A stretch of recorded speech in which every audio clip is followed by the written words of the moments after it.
important. Of course, later on, Mr. Nkrumah came back to the base before he left town. Just going back, by the way, was there any level of collaboration, of collusion with Mr. Nkrumah in the founding days of Ulimo, from its initial period coming into Liberia and all of that? It has been suggested in some quarters that your government had sought to use Ulimo as a tool to against the MPFL, and that there was some level of collaboration and collusion with Ulimo. Is there any substance to this? Ulimo began much in the same vein as the IMPFL and the AFL. When they reached Poor River, they were very supportive, very supportive. And I recall many of the meetings, including meetings in Cotonou. The ECOWAS authorities encouraged the three groups, or whatever they were, to work along with the interim government. So indeed, to that extent, yes, Mr. Nkrumah's group was supportive at the initial stages. We had proposed that the territory under which the territory they occupied, that we have an arrangement, and this is what we're proposing virtually to every other group. If you have if you hold territory, we would prefer that the civil administration of that territory don't be undertaken by the armed group, but instead provide an opportunity with their cooperation for the interim government to extend its authority, and then you join the interim government as part of this overall political governance arrangement. You cooperate with Ecomog in the same way for military governance, so that we can hastily get the arms taken away, get a society back on track, and we go to elections. The bottom line in all of this was movement to elections. But they argue that this was a clever ploy to conceal your ambitions to become president by fiat. But what ambitions could there be when the agreements were very clear that he who was interim president could not run in the elections? And as soon as we got these arrangements consummated, elections would take place. This is mind-boggling. I mean, the logic is so twisted by those who say this that it defies common sense. If we have an agreement that once you have disarmament, you hold elections, and the person who is indeed the leader up to that disarmament cannot run for elections, then what is there to fear? It's perhaps those people who themselves lack integrity. And let's assume for a moment that those were my aims. Where do you think the West African forces will be? This was an international agreement. This was not an agreement among club members. What was the interim government depending on? Were it not Ecomog? And who were the people behind Ecomog? It was ECOWAS.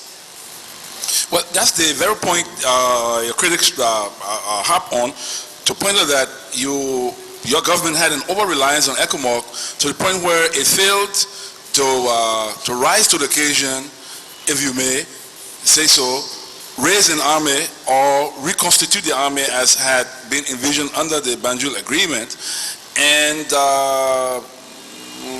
keep Mr. Taylor or the other forces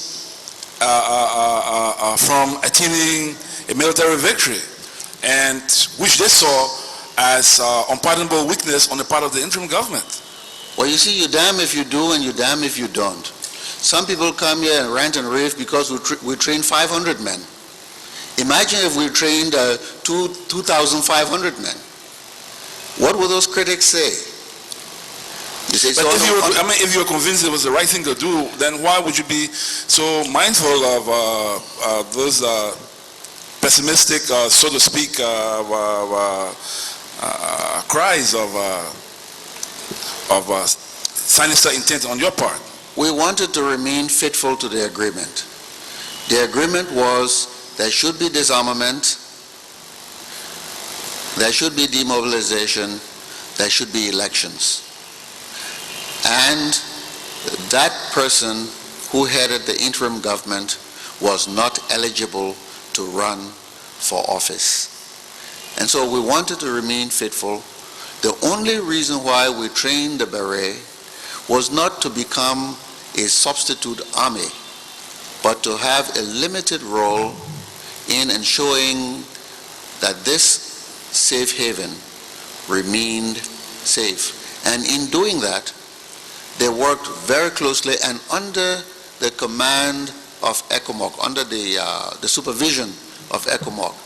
The commanders of the beret were in fact EFL officers, people who indeed came from the armed forces and reported through the channels to the Minister of Defense.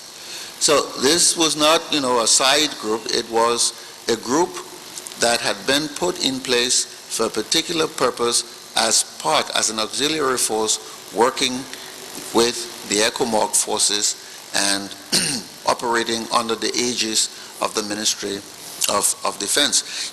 I can understand, Commissioner, the frustrations of many people who wanted this war to end and wanted the interim government to really move with authority.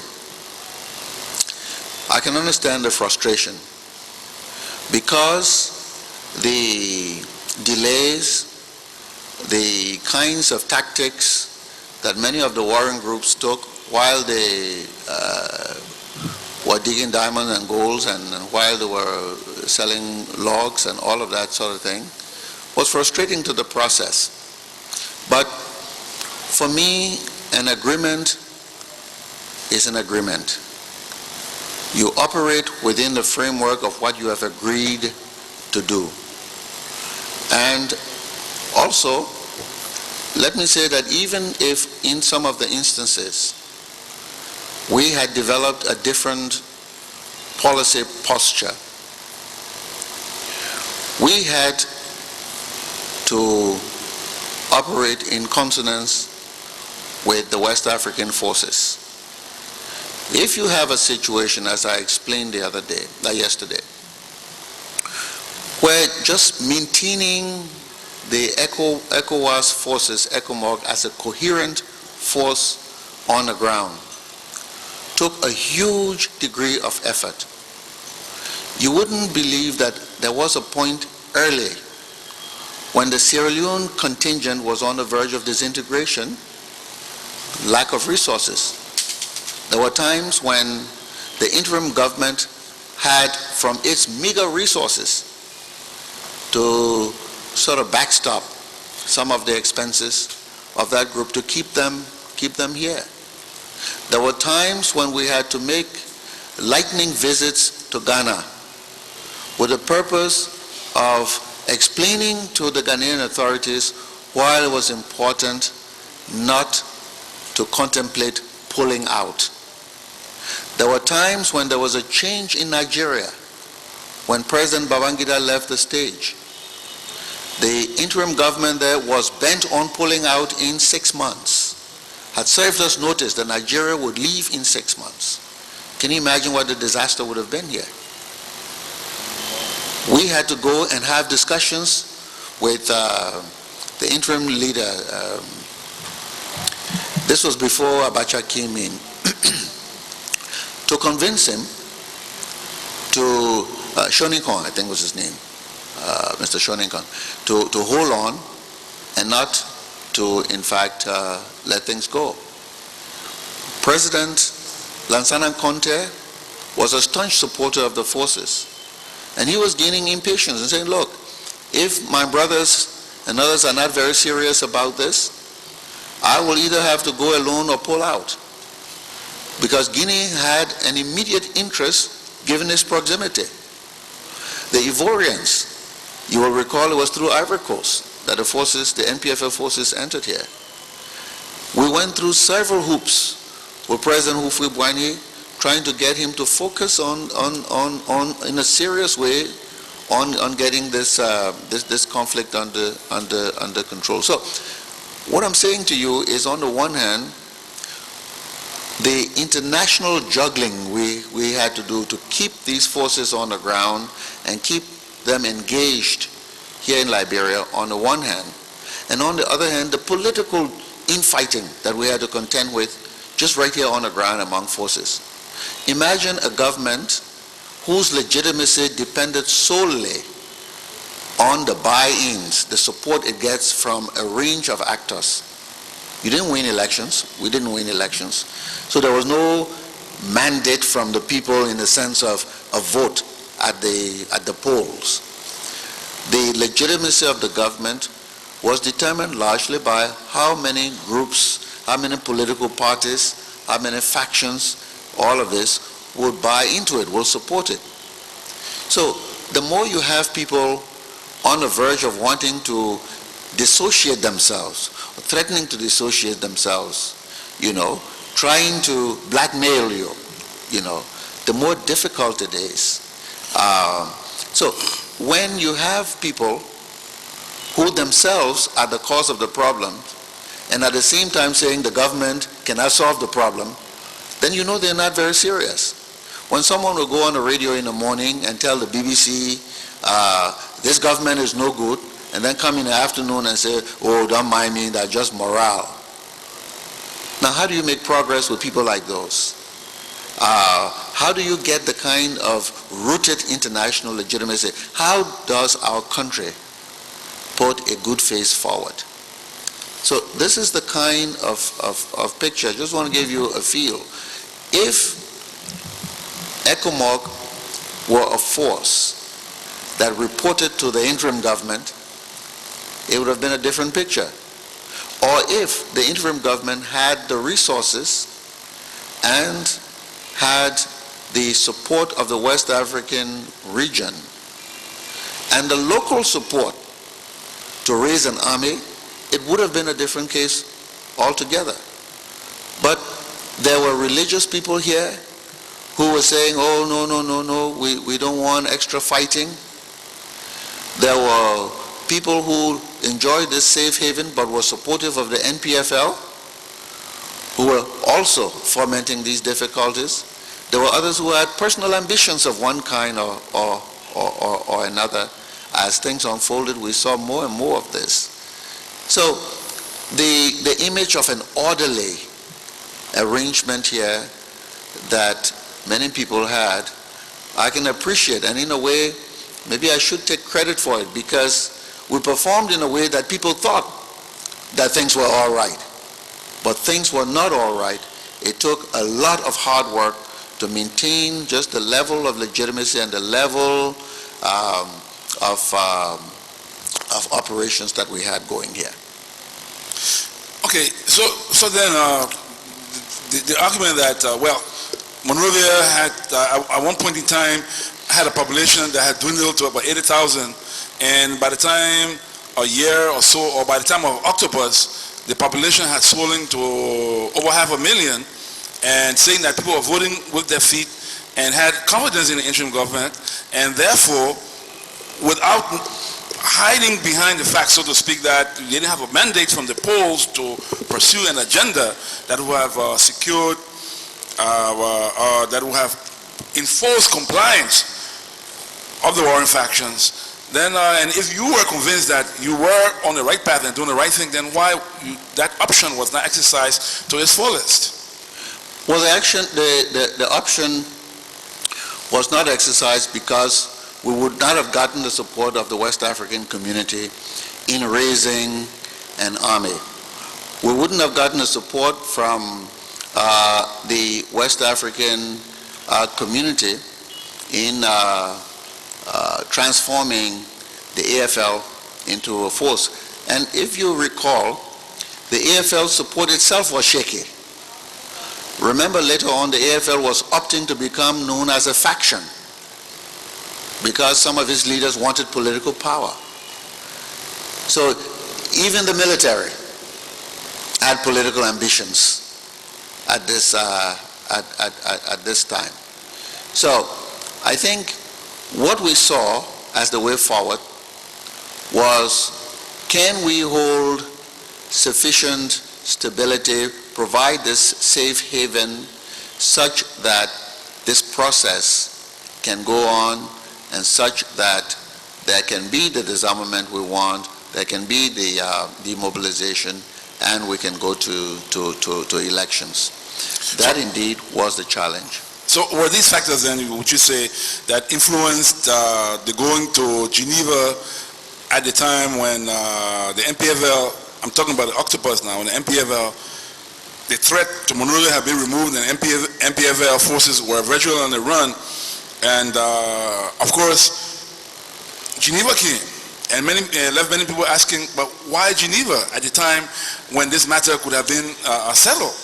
And when it appeared as though the commanders on the ground had sensed that had they pushed on, the matter would have been settled and would have saved the long, intractable process that we saw subsequently. Would you say that these, what you just explained, were factors that contributed to that? That's part of it. But another part of all of this is that even after the 1991 episode in which the commander of Ecomog, General Dogonyaro, was moving his forces, and the Ghanaians wanted him to hold on and let us get in a peacekeeping mood and let's start to talk. Even after that, you would recall every time thereafter, when Ecomog would begin a forward movement, the NPFL would sue for peace and do something to have a peace conference of some kind, or begin to do its diplomatic shuttling with a view to having that movement halted and having some discussions going on and go on. And that was a classic move that played very well, especially among those countries that did not want to incur casualties. All didn't want, but some more than others for political reasons. And more often it was the Ghanaian government that would claim, or not claim, but would tell us that an emissary from the NPFL had come in and had requested a meeting with the Standing Mediation Committee or with the Ecomog authorities, and that meeting can only take place after certain advances would have been halted. And those advances would be halted, the meetings would be held or postponed, the dilly-dally would take place, and the momentum would be lost. This happened numerous times. And in one of those, of course, the last one took us to Geneva, at Houphouët-Boigny's residence there. That was when, upon returning, that is the last of the Yamasoukro meetings, upon returning to wherever he went, I think it was in Burkina Faso or somewhere, he declared that the signature was not his real signature. So he did sign it, but he didn't sign it with his real signature. So the UN, when the UN got involved, there was a whole new learning experience for those people from the UN, the mediating forces that came on the ground and began to help out in the process. What they had to do was now to find a way, because the NPFL had been trying to convey a view of Ecomog as a party to the conflict. So there were lots of clever maneuvers going on here. And again, I come back to the point, in situations where there had not been clear-cut elections and nobody had won elections, it is difficult for anybody to muster up the authority, especially when there is a support-dependent relationship with a larger West African unit that is not wholly united on these issues, to make some significant progress in these issues. If you notice, whenever there was significant progress made, it was when there was total agreement, unanimity among all the West African nations. That's the one. Also, when the UN got involved, progress was made when there was substantial support brought by the United Nations backing the ECOWAS initiative. This was when the sub-region and the international community was in solidarity, in one accord on how to handle the Liberian situation. Once there was that kind of resolve, things began to happen. Now there was no hiding place, no more tricks were possible.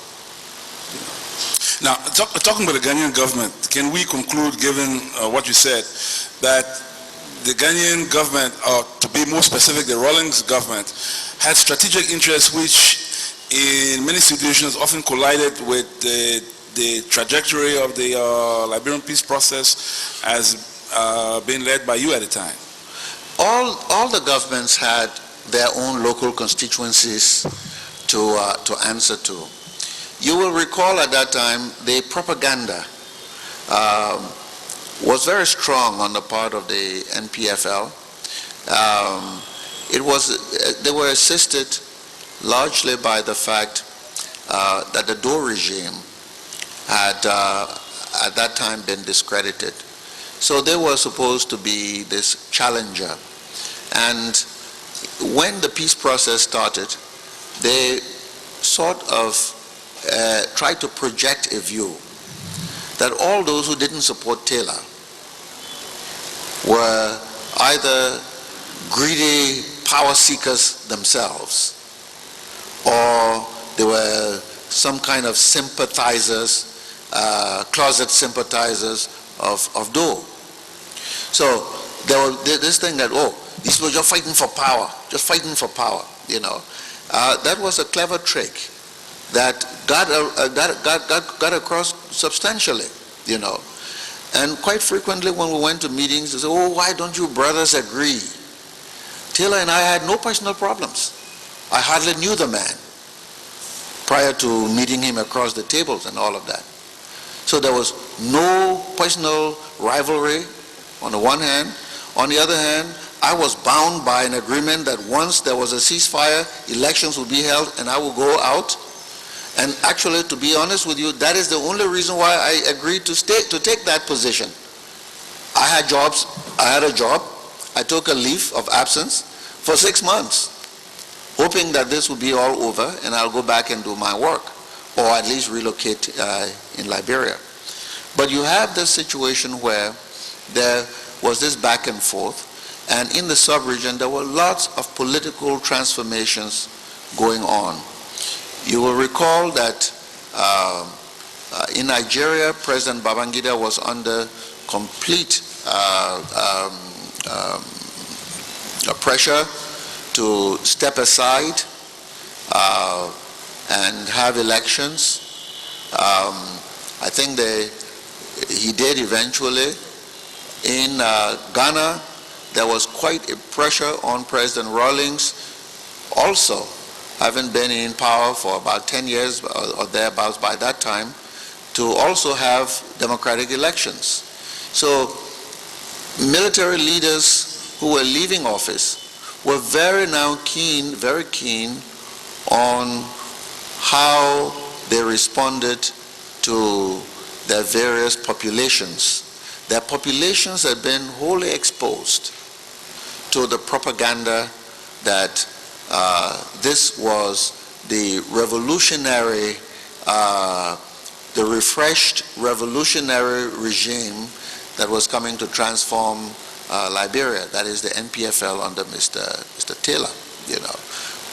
On many occasions, I can tell you this, I had requested to take the Liberian case to the Nigerian population through radio, television, and to address the Nigerian International Affairs, the Nigerian Institute of International Affairs, to make the case to the intelligentsia of Nigeria that was really confused on this issue, to make that case for Nigeria's continuation in Liberia.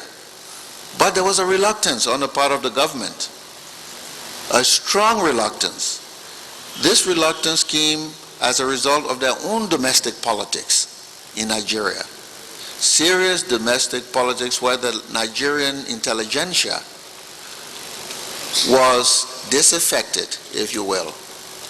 There was a disaffection with the government of the day. So I think these issues are much more complex than I think our people understand when they think that, oh, Sawyer should have ordered Ecomog to go to Banga and capture the people. It wasn't working that way. That's not the way things worked. Did you at any point along the line sense any rivalry between Ghana and Nigeria that may have in any way tended to undercut discussions, progress or so in the peace process? No, the Ghanaians got a rude awakening in a way. A very tragic incident happened when that gunboat was hit in the port of Monrovia early in the conflict. Every African country that participated in Ecomog underestimated the ferocity of fighting and in a way the determination of the NPFL. And should you say capacity? I'm sorry? Would you also include capacity? Yeah, and the capacity. The Ghanaians, for example, came in initially with immigration officers and some policemen and that sort of thing. They thought they were coming in for peacekeeping and, just to quell things. The Ghanaians came in, of course, hoping this was classic peacekeeping. Ghanaians are good peacekeepers. They thought they would be coming in to keep the peace. Similarly, the Nigerians. They did not come expecting to be attacked. Peacekeepers are not typically attacked. So when the first salvo hit a Ghanaian vessel, almost killing some of its senior officers and diplomatic officials, that was an awakening that this was a struggle of substantial proportions. And here was a situation to which they had to adjust. Now, would they go on taking casualties, or will they now defend themselves and their pride and do a job on the ground in a measured, strategic way? That's what they chose to do, to do it in a measured, strategic way. Now, yesterday you spoke about some problems that have beset the Liberian, the evolution of our political development. You mentioned over-centralization and patrimonial control, as well as the concession economy as three major prongs that tended to negatively influence our political development. As interim president for a period of 4 years, I should think, how did such find manifestations in your government, and how did you react to such?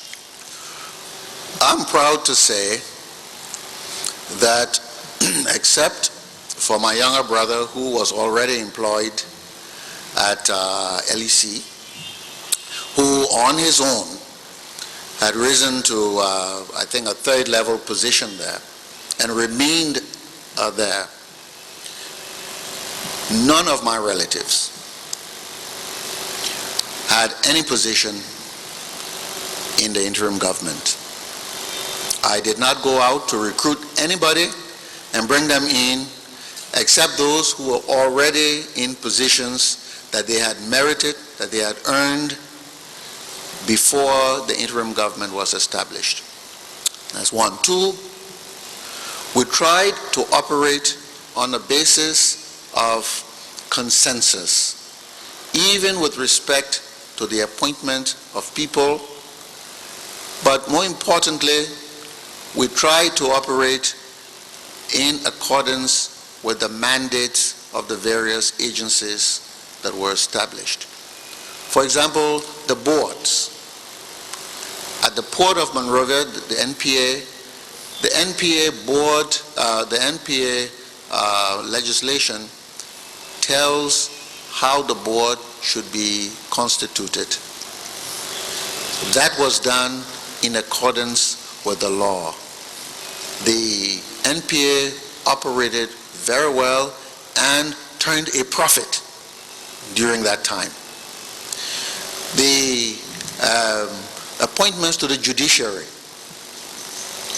The people who were appointed to the judiciary were all nominated by the Bar Association. We had some really fine people nominated. Chief Justice Bull, for example, an outstanding jurist. Councillor Ephraim Smallwood, another one. People who were picked by their peers. And this is what, to back up a little bit, we thought a Judicial Service Commission, as we put in the Constitution, that was taken out in the Assembly in Banga. This is what we thought would happen. This is what we wanted to happen. That let lawyers who know each other, who respect each other, recommend the respected legal luminaries to go in those positions. At the Ministry of Foreign Affairs, we kept the core diplomatic specialist in place. Of course, the minister, the position of minister is always a political appointee, or mostly, quite frequently, political appointee. But the diplomats, people who are trained career officers, foreign service officers, stayed in their post. We didn't tamper with them. And across the board, we respected the professionalism of the governor of the bank, was a career banker. So the question of how you develop, how you organize a government in an interim, in a power-sharing way where you take a carpenter and make the carpenter head physician in a hospital, and you take the physician in a hospital and make that physician your chemical engineering specialist at your refinery. That was not the way we operated the government at that point. There were people, the round pegs were put in round holes, and the results, I think, were there for all to see. Were it not for the quality of people, were it not for the honesty demonstrated, that government would have fell flat on its face. It did not collapse under pressure. It was not disintegrating. There were no people out in the legislature fighting among themselves. There were no people moving around the city with convoys of all types. There were no internal competition, because I think it was one of the most professional governments that we have had. There were people who criticized, say we bought cars. Yes, we bought some old cars. Our General Services Agency functioned under a man of high reputation. In fact, Willard Russell, who was the head of GSA, is today the head of GSA now. I'm pleased that many of the functionaries of that era are people highly respected today. They were not people for a season. They didn't get in there because, some factions put them there. You look at Councillor Banks today. He's still a respected international lawyer, a lawyer of high international repute, a legal scholar. He was part of that government. Kwame Wisa is in the Ministry of Foreign Affairs. Ambassador Bull was a career diplomat. He remains a foreign service functionary today. He was not sidelined. You can go down the line, and you'll find out that we went for the best that Liberia could offer. They came from all political persuasions. They came from various eras of governmental service, and they served this country very well. Now, though it was not removed from the Constitution, but what restrained you from, for example, from setting up a commission, though it was not provided for in the Constitution at the time, but what restrained you from setting up the Public Ombudsman Commission that would have, in a way, created the basis for enhanced transparency in government that would have still survived through till today? We spent a lot of time, if you recall, on the key issue, which was achieving an agreed peace that everybody would sign on to. And if you look at what we did over those years, aside from keeping essential services going and ensuring that there was order in this place, and this was a haven where people could come and speak their minds and operate in sanity, there was hardly any time to do most of those other things except try to work ourselves out of job. For me, the success of the interim government for me was to work myself out of a job. I wanted to have it on my CV that I was successful in bringing an end to a conflict. That's why I got myself involved in this. The fact that I was not successful in doing so, for me, is indeed a disappointment, a personal disappointment. Nonetheless, I take great satisfaction in that I gave it my best, and that history has vindicated my efforts, because everything we tried to do that we were not able to do, we now realize was important to have done those things, such as to have disarmament, to ensure that there would be elections that would be free and fair, and that we would have an opportunity in which we can then begin to develop our country in a way that our posterity can in fact take over and make some progress with. Now, there was a time, what you're saying is, gives a picture that there were immense difficulties that your government faced and all of that. You tried at one point, you proposed a bill which was not passed, a code of conduct for public officials which was not passed. I suppose this was in response to the issue of poor transparency in government, something which you inherited, and corruption. And at one point in time, you, in pursuit of the peace process, or peace agenda, you at one point made a public statement that corruption was a trade-off for peace. Looking back, what can you say? Did that trade-off deliver the desired benefit? Well, and was it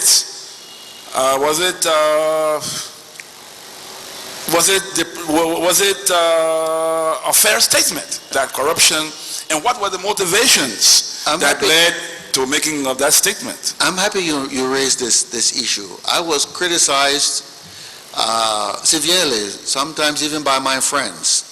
I think I lost some friends on this issue. Look what happened. Look what we tried to do. We sent a bill to the Interim Legislative Assembly, which was a code of conduct. That assembly, like this legislature now, and I hope this one would make us shame, did not pass that bill. They never passed the code of conduct bill. We had in the government all of the factions except the NPFL. The price, even at that time, for keeping people in the government from the factions was to employ those people who were being recommended by leaders of the different groups. It took serious screening. Some people were rejected because the record was too bad. That is, record of financial impropriety or otherwise. But from day one, it was impossible to keep any faction on board without finding a way to accommodate its members into the government. When we landed, the INPFL provided, I think, a list of some 8 pages long of people to be employed in senior government positions. Even the AFL had its own list of people it wanted to see employed in the government. Civil society people had their list. We went to the Bar Association and said, we want you to sort of recommend. But other than that, every group that participated in the government wanted their buy-in to be measured, if you will, by the people that they had that came from their own constituency. So what does this say to us? That the primary responsibility of this type of government would not be to ensure development. Because you cannot have a government designed to ensure development if it is a patchwork of people, and its legitimacy depends on that patchwork of people who are recommended by a range of groups. So what was the major purpose of this government? It was to maintain peace, and it was to ensure that disarmament and demobilization would take place, and then you go into a constitutional process. I think that is what we forgot. Many of our people forgot. So they were expecting development to come from a government that had no legitimacy in elections, whose legitimacy depended solely on the support it received from a patchwork of groups, any of whom sometimes their leaders would get up and say, we disaffiliate, we disassociate, and questions will be raised about the legitimacy. So how do you enforce developmental initiatives to the fullest under these conditions? You cannot. You then have to develop your strategy around your core objective. And your core objective in this case was to achieve peace. I think that was why we proceeded. And if you recall, we brought the question of peace up to the level of the president's office and to the cabinet. We had a special envoy for peace, a special advisor on peace, who traveled around, sometimes with the foreign minister, sometimes by himself, sometimes went on special missions in the interest of peace. So I think we must realize these were special circumstances. They're not like now. So you cannot say, you can't compare, one era with another. So did these circumstances, in a way, place you in a, should I say, uncomfortable position, so to speak, of being all things to all men? And in attempting to be all things to all men, creating the basis for failure, so to speak. I don't think being all things to all men, but focusing on one or two things. Not trying to ensure that we build bridges and dams, but to ensure that there was peace and order here, and there was faithfulness to the peace agreement, such that we would have disarmament and we would have elections. That was the core agenda. I don't see how else one could have even attempted development. Where would you build roads going to? And with what resources would you build roads? Who's going to give you a loan? What kind of taxes are you going to raise to build roads? In this enclave, we kept schools going, and that's better than was done anywhere else. Ask the people who were behind the lines how many schools the NPFL had that were all the resources they had. How many roads they were building there. How many people in the bureaucracies there with all the gold and diamond and all the lumber and all of that, how many people were getting paid? The government bureaucracy here was functioning. The educational system was functioning. Commerce was functioning. Banking systems were functioning. International relations were going on. All the things that were necessary to keep normality in this safe haven was happening. Now, if people think this was a minor effort with only maritime funds available, let them look at the alternative. What was happening behind the line with all the gold and diamond and all the things that, all the resources there? Nothing was happening except terror. Now, that brings me to the question of war expenses. There was a point where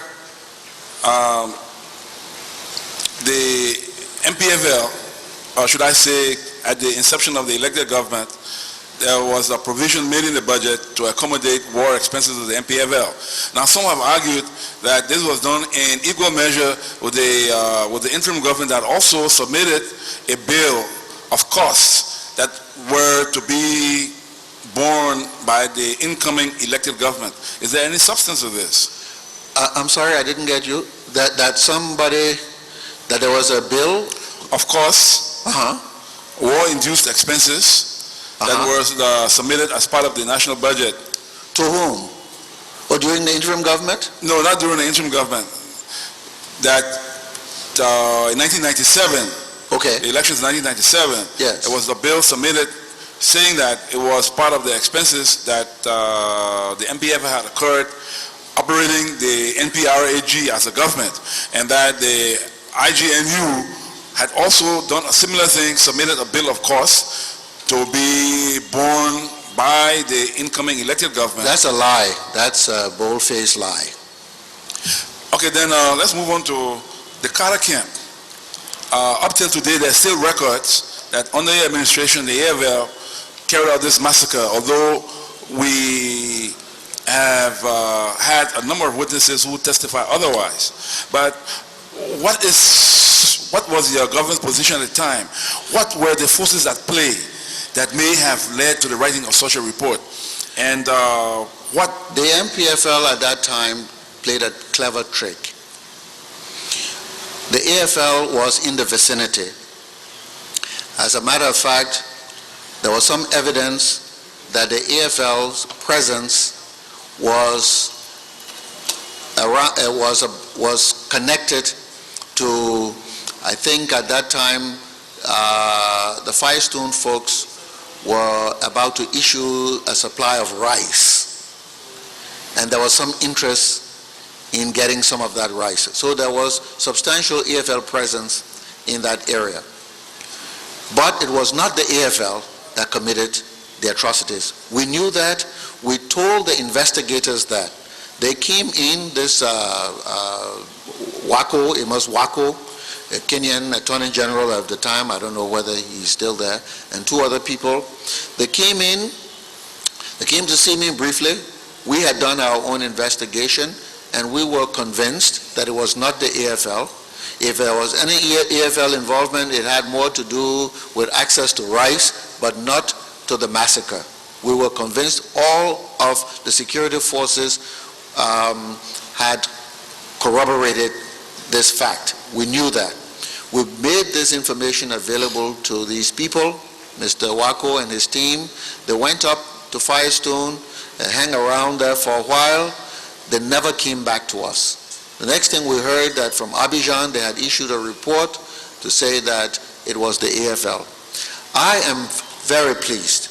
I am indeed relieved that the truth is coming out now.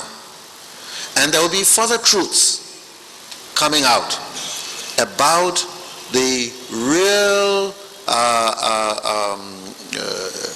those culprits, people who indeed committed massacres and did a lot of heinous things around this country. You may charge the AFL with other things, but surely not with that Carter Camp massacre. So you see, even the UN experts, they are only as good as their knowledge of local situations and local cultures. You jump off the plane and come here and go to Firestone, talk to a few people and jump back on the plane and leave. And that becomes international truth. See how sometimes it can be wrong. We would really urge that your commission go into all of these massacres. There are people now who are ready to talk the truth, to listen to them so we can reconstruct the records and put these things right. I wish it were possible that this same kind of exercise could happen at the international level. So some of those envoys that came here and some of the things they did and some of the relationships they struck up with people, that those can be part of understanding the larger picture of our own crisis here.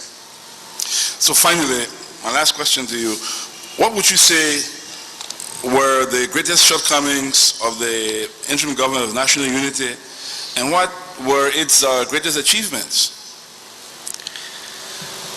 Well, you know, I like to see myself as someone with pretty good negotiating skills.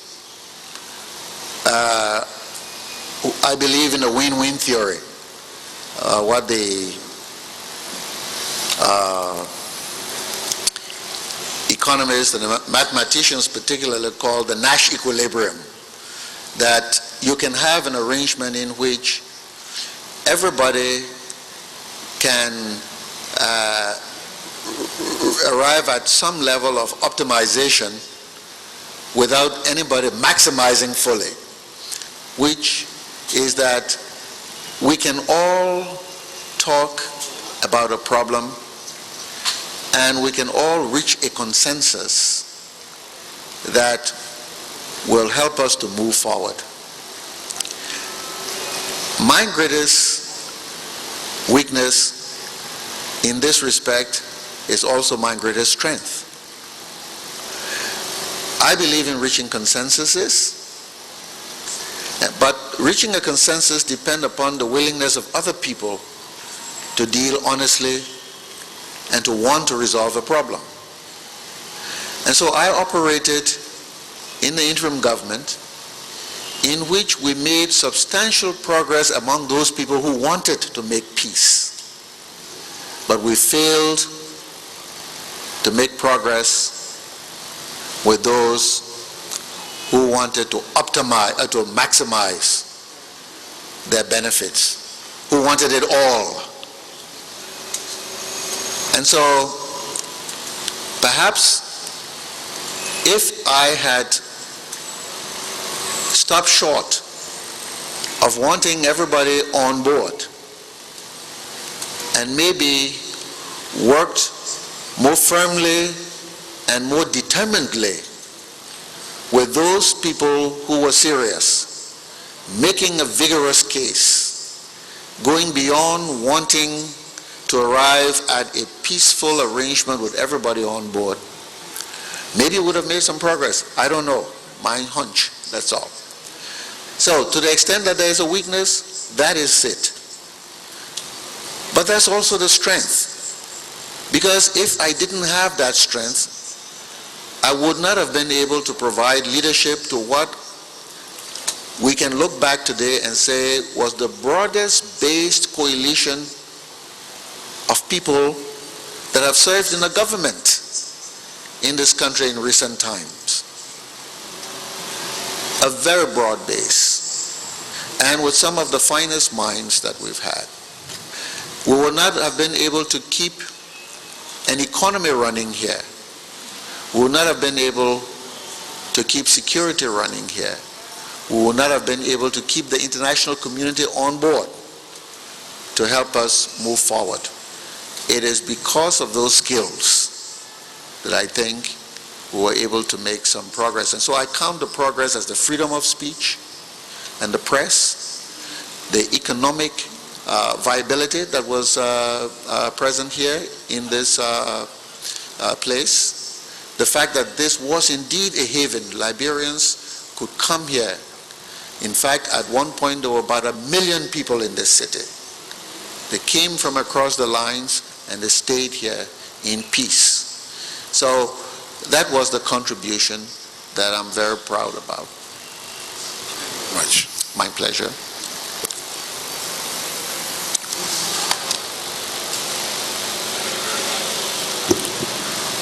Mr. Witness, for joining us and for having the patience to endure our so many rounds of questions. I'm only sorry that I may have to add to the same level, but with different quality, I hope. I would like to start, usually I start my questions with a little preamble, and I would use, in your case, I would like to give the situation of a young progressive Liberian once told me, morality cannot be legislated. I assume he meant that though you can pass laws linked to morality, such as codes of conduct, people are not compelled to obey such laws except under duress of retributive justice. But then look at the number of criminals in and out of our prisons, or those walking in the streets, because no law has been passed against their unique criminality. This being true also means that the rule of law as a whole is powerless in preserving sustainable peace unless and until a new spiritual moral revolution of the human heart and character is successfully implemented, especially for those who seek political, economic, and religious power as a nation's leadership class.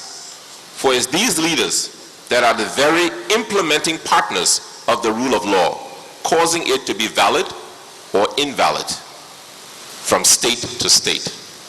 So with that as a background, I would like our first question then. In your opinion, why did the Second Constitutional Committee see fit to include a blanket amnesty clause in our Constitution? This clause appears to exhibit impunity against the law of retributive justice, does it not? Currently, one of the only survivors of the PRC and a current member of the House or Senate, I'm not sure which one, has used the protection of this Constitution to refrain from facing the TRC, particularly Article 97. Also, considering that we have not been able to effectively implement means to address the issues of bad governance, why should we not, as a commission, recommend an extension of this blanket amnesty pending our nation's ability to structure government and raise leaders who can morally, academically, and thus politically protect our peace? Commissioner, you began with a profound philosophical issue, and if you don't mind, I'd just like to begin with that. I think you are wholly right that without moral and spiritual underpinnings, laws mean very little. You cannot have, well, if you have laws, they must be enforceable to really be laws, seriously taken. Enforcement sometimes requires sanctions, or they all the times require some sanctions. And in the state, these sanctions, of course, have to be administered by state institutions. The problem we have is that unless we have this moral underpinning, which are the norms that people have inculcated that predispose them to abide by laws, unless we have that, we'll have to have one policeman for every citizen to police people to ensure that they respect the law. But that is the human dilemma. So what we have to do is to work hard to ensure that as we grow in moral stature, that moral stature will support the laws. And also, as indeed we show respect for the laws, it will in fact strengthen the moral underpinnings of society.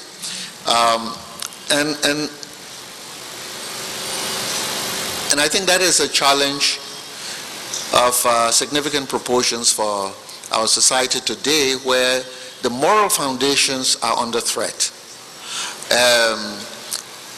But if you look at that comment in relationship to your question, it then comes to a question of what comes first, the chicken or the egg. Here we were in a situation where there were armed men at the reins of power, holding the nation to ransom. You want to move forward. And so you have a choice to make. You either have them resist giving up the reins of power, or you make some concessions to them so you can start with an entry into law. And I think that was the dilemma of the Constitution. How do you ask people to give up power and simultaneously tell them, once you give up power, we're going to prosecute you? It's a moral dilemma. It is the same moral dilemma that we faced as I responded to Commissioner Stewart. How do you tell people, we want your support so we can have peace, but we don't want you in this government because you have stolen. You got a bad record of having stolen.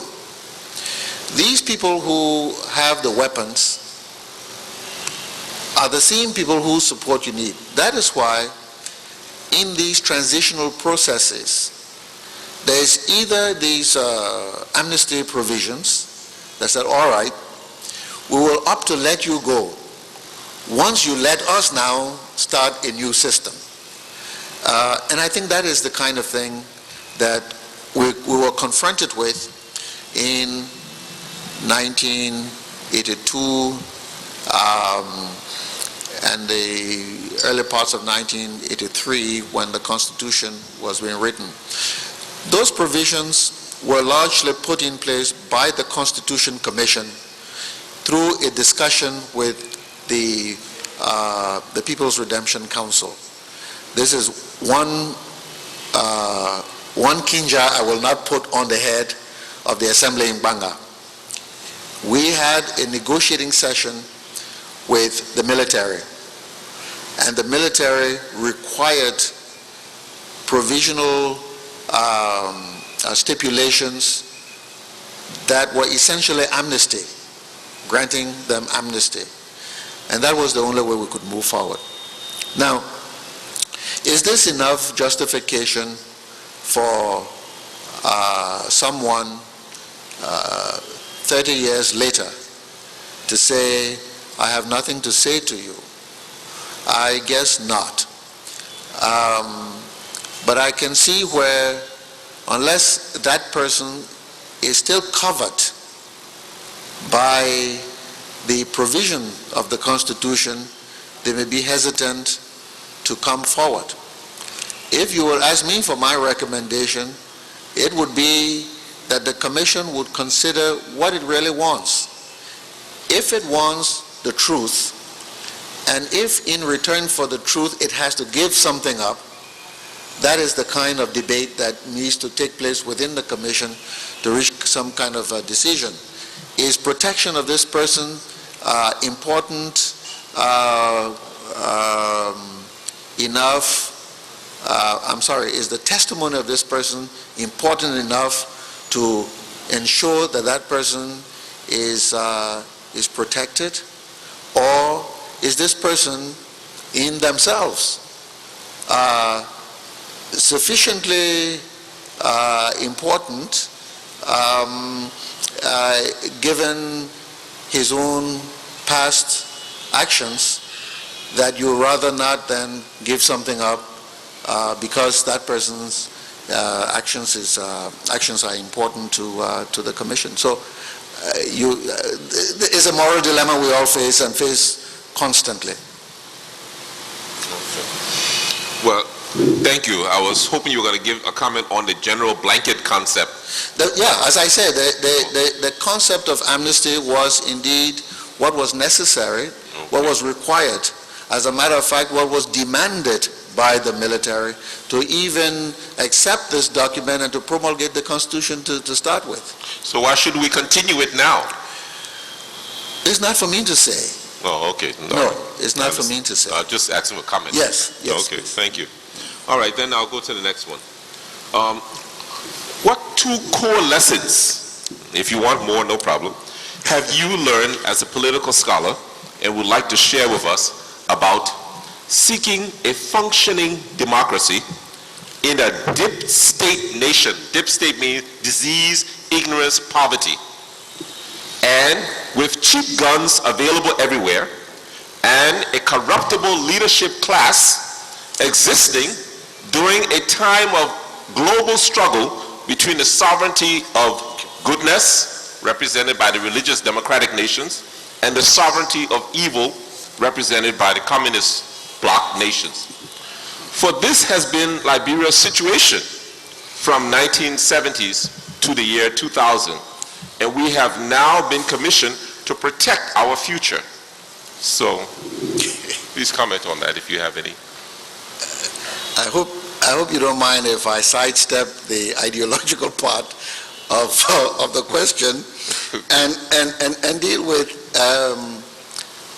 the lessons. I think what I have learned in all of this, which has been different from the theory that I had both read and in some way taught, is that, as I said to Sheikh Kafumba yesterday, there is something about theory when you think about it and you put it, say, on a blackboard.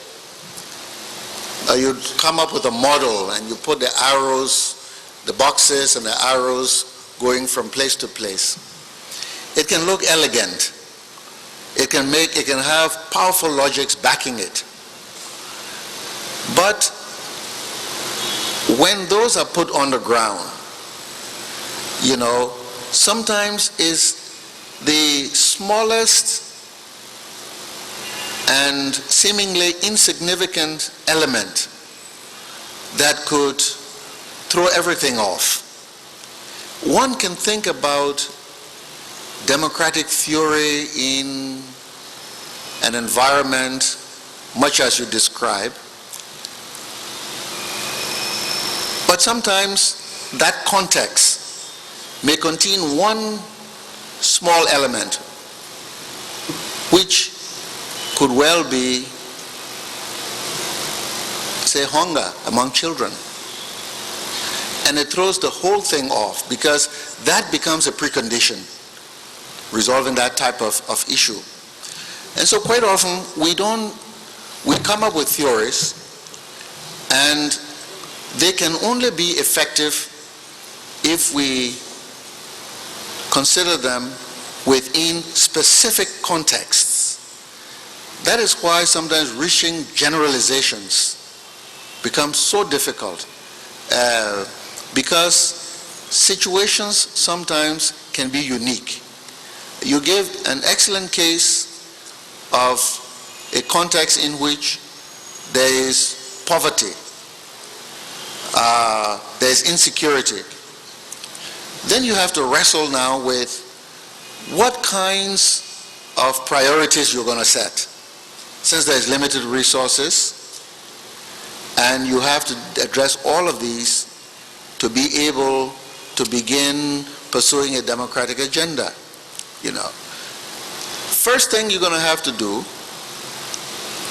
is to look at the security issues. People must be safe, even if you want to serve them food. The environment within which they must sit to eat must be safe. If it's a situation where there are people there to even steal the food that you're bringing to them, that doesn't help. So reaching these priorities can be a challenge, and it can only be done by an understanding of the situation on the ground. We had a situation, let me just say this very quickly, where there was a lot of human rights cry about trial by ordeal. People from the international community had sent their folks here, say, someplace in River G. The people were going back and trying people by ordeals. Okay. Well, it was true that they were doing this, and this is an outrageous violation of human rights and all of this. But there was a fundamental problem on the ground. There was no security, the police were not there were no courts, and the very order in society was under threat. So what did the people do? They resorted to their traditional system of imposing order in their society so that there could be some security. Now, we may not like that. Our challenge then is to move fast and replace that system quickly and then begin to build on it.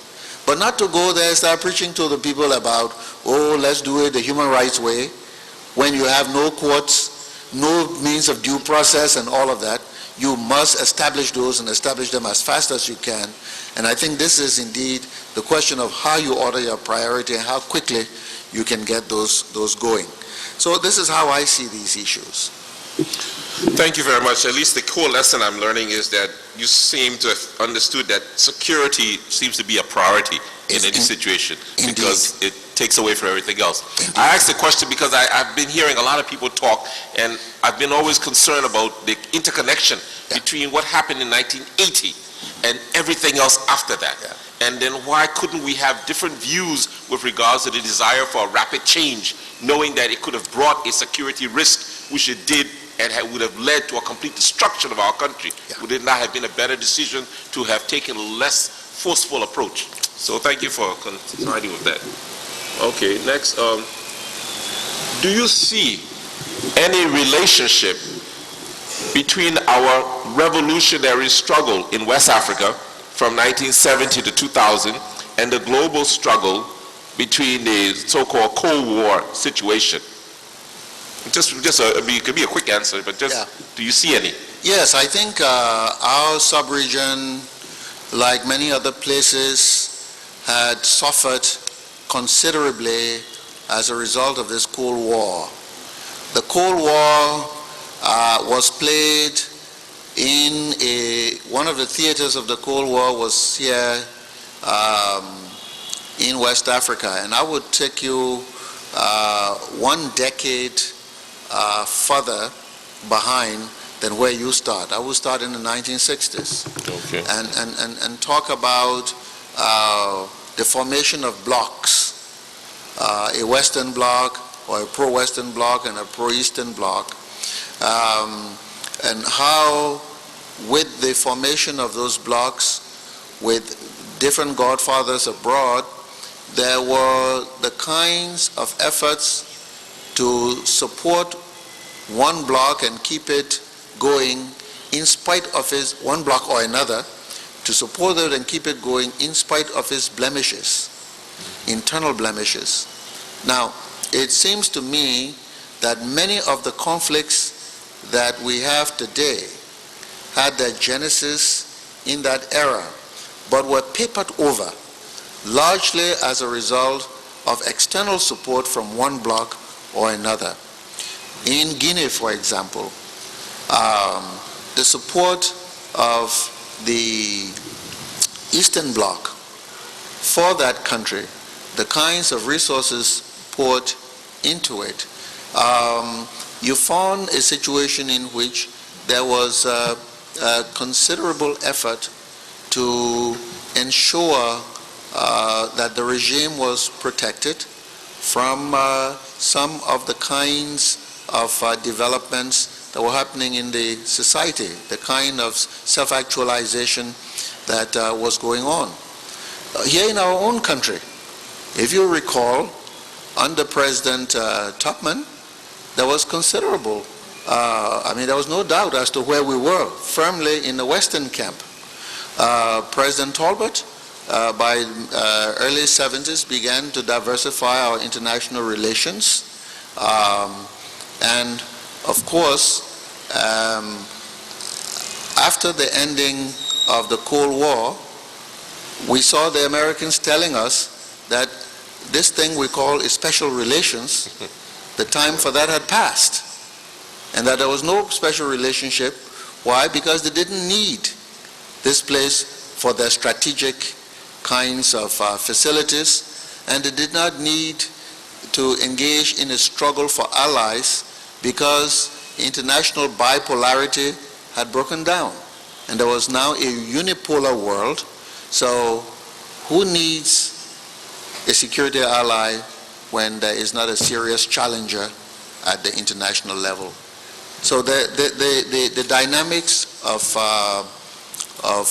international polarity had impacted our own internal processes. You could see this even more visibly elsewhere. You take a place like the Congo, the DRC, where from day one, the machinations of bipolar politics actually contributed substantially to the destruction of that country. So the Angolan War, the support for one side, the MPLA, and the support for FLN were all done by in the environment of bipolarity, and the people of that country are today worse off because of that international ideological struggle that took place on their land. Thank you. Okay, the next one. As I listened to your presentation regarding the failure of Liberia's past legislature to stand up with moral will against the superior president, I want to ask, do you think our current legislature has made the paradigm shift needed to protect us in the future? If not, is the current government reform commission working on issues of reform towards this goal, etc.? I think there are some strides being made in the legislature.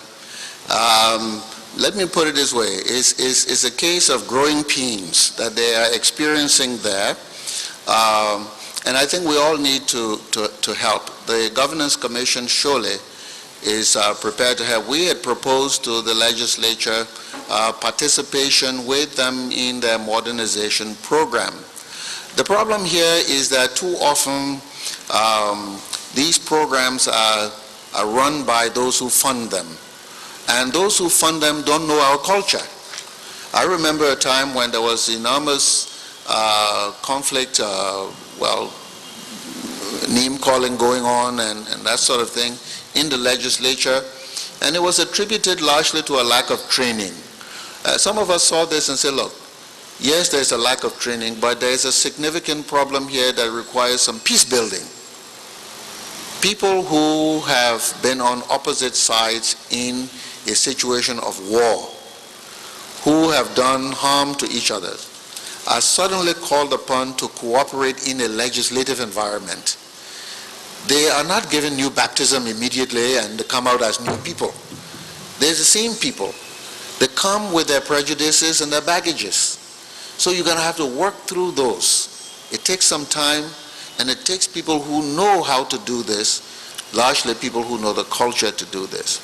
So we all need some peace-building activities across our country through our governmental processes, as indeed the legislature needs other types of training. What I think is a significant problem, not only in the past, given the statement that I made yesterday about the legislature, but something that has to do with people in a range of bodies, of agencies, and that is to be able to hold themselves accountable to themselves and for their actions. If you are a legislator and the law says these are the things you're supposed to do, Now, there will be pressures not to do those things. But I think there is a question of integrity here, that of personal responsibility, of official responsibility. And I don't think we exact that too much, as we should, from public officials or people who are called upon to serve. If you're going to be elected to a position, the people have a right to scrutinize your performance. And you have a responsibility to account for your stewardship to them. I say this, as I say, not only for the legislature, but for a lot of other positions. Let me just take 1 minute and go over some of the things we talked about yesterday. If you remember, I mentioned that after the Constitution was written, the Constitutional Advisory Assembly, comprising of 59 people, met in Banga and made some drastic changes. Now, that body disappeared. Those people went in different directions. But those people are citizens of Liberia. They owe the Liberian people their story. Why were these substantial changes made? Why did each one of them take a decision to participate in such a significant alteration? Some might be dead, some might be disabled, I don't know, but some are available. There is also the situation of the 1985 elections. If you recall, during that time, the Elections Commission was dissolved and a 50-person counting committee was appointed by President Doe. Those people are Liberian citizens. They have an obligation to explain to the Liberian people why, in the face of a law that appoints an elections commission, they were prepared to be drafted into an illegal counting process.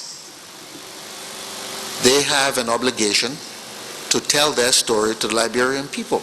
That's true. In 1978, the Truitt Party was in a process of internal debate. There were two factions there, as I could see from the outside. There was a group that constituted a reform committee. These people were pushing for some changes. It would be nice to hear the story. What is it in the party that they were trying to reform? What were those problems there? And to what degree were they successful? What was their agenda? It would also be interesting to hear from the other side, people who defended the status quo. So we all have stories to tell about what happened and the roles we played. Too often we're busy looking for those who pulled the trigger. But there are lots of other factors and a lot of players whose actions led us up to the crisis. Those people should be called upon to tell their stories and to account of their stewardship. They are newspaper editors. The banner headlines, diabolical, satanic, you know who, that just inflame passions in society. Some people made some money off this, encouraged sycophancy, frightened and terrorized others. Those editors and newspaper people should have a story to hear. This morning, I heard on Star Radio a news report of what happened yesterday. There was a man called Emmanuel Bro reading this news item. It was very interesting. He started off saying, Dr. Sawyer defends his infamous BlackBerry. Here is a news reporter editorializing in a news story at the headlines. That is poor and irresponsible journalism. A man like that should be called by the journalistic society and questioned. You don't bring your editorial to the news. After the news, you can do your editorial. But in the news reporting, we see them as little things, but they are big things because they influence the minds of people, and they are the things that lead up to people taking actions or forming opinions that can be erroneous. I just thought to take this to expand on your question. So this legislature, they have a stewardship role. They have to become accountable to their people and to all of us, as we have a role to support them in doing their lawmaking. Finally, about this legislature, I can tell you that for me, one of the finest hours of this legislature is in the way in which they took the budget and negotiated its provisions with the executive. That's what our Constitution says. It is the legislature that holds the purse strings and lays out the money. And so the fact that they have this prerogative and they chose to use it in a way that engaged the executive in a constructive discussion that ultimately produced a national budget, that's the kind of thing we want to see more of in other spheres of national life. Thank you. I wanted to add more, but I decided for time's sake we'll go on to the next question. Okay, there was a time during the confrontation between Ecomog and MPFL called Operation Octopus that some felt Ecomog could have completely defeated MPFL. Yet you gave the instructions to stop the advance. You just told us that this decision was indirectly somehow forced upon you by ECOWAS leadership. Okay, you also told us how intransient and unpredictable Mr. Taylor was. So my question is, what would have been your natural response at that time? And do you see a difference or a better history for Liberia had that happened? And again, the reason I'm giving you this, I'm comparing it to what happened in Korea during the Korean War. General MacArthur was in a similar position where the communist attack from the north came into Korea and caused the nation to split. And then that North Korea started to attack south. And then he came in with that famous amphibian landing and split the two forces and was able to push the South Koreans back. He had predicted that he would have pushed them completely back, and today Korea would not have been a divided nation. It would have been united. But again, I think it was Truman who gave him the order to stop. It's okay. So when I heard about what happened here in Liberia, then my thought flashed on that. So I've always wanted to have an opportunity to ask you about that particular question and try to understand your heart behind it. Yeah. That decision was, or that pronouncement, that call was made wholly at the urging of the Ghanaian government, and that government was not prepared to join in that fight. The NPFL had succeeded in portraying an image of General Dogonyaro as a kind of a cowboy general wanting to make war. They had succeeded in portraying an image of the Nigerian forces as here to revenge, since there had been some kind of a relationship between Nigeria and Liberia under President Doe and Nigeria under President Babangida. And the Ghanaians were not prepared to join that fight. Part of the efforts to stop the fight, to in fact keep the Ghanaians on board,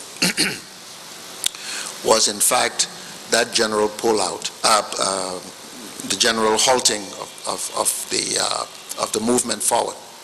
But let me say more about this, in that even if I had not asked for a tentative halt. The Ghanaians were working the ECOWAS circuit through the chairman of ECOWAS and through the mediation committee, and indeed did achieve that halt through those authorities. I had no direct control over Ecomog. And the orders, the reason why the Ecomog commander stopped was that he was ordered to stop by the governing authorities of Ecomog. True, my call added strength to that and was meant largely to have a Liberian voice in a community decision that was in fact driven by the Ghanaian authorities, so that there would not be a conquest. Now, would it have succeeded? I don't know. I hope it would have succeeded, but again, since that was a military question, I wouldn't know. I can only say also that its success were dependent upon the establishment of civilian authority and the acceptance of that authority by the people of that area. If we look at it from that angle, the interim government would have needed the money to open up facilities out, governance facilities out there, to expand police protection out there, to have county level officials installed, and it would have been a significant challenge. It wouldn't have been impossible, but it would have been a significant challenge, and one would have hoped that access to the country's resources would have been made quite easily available or readily available, or there would have been some considerable international infusion to make it work.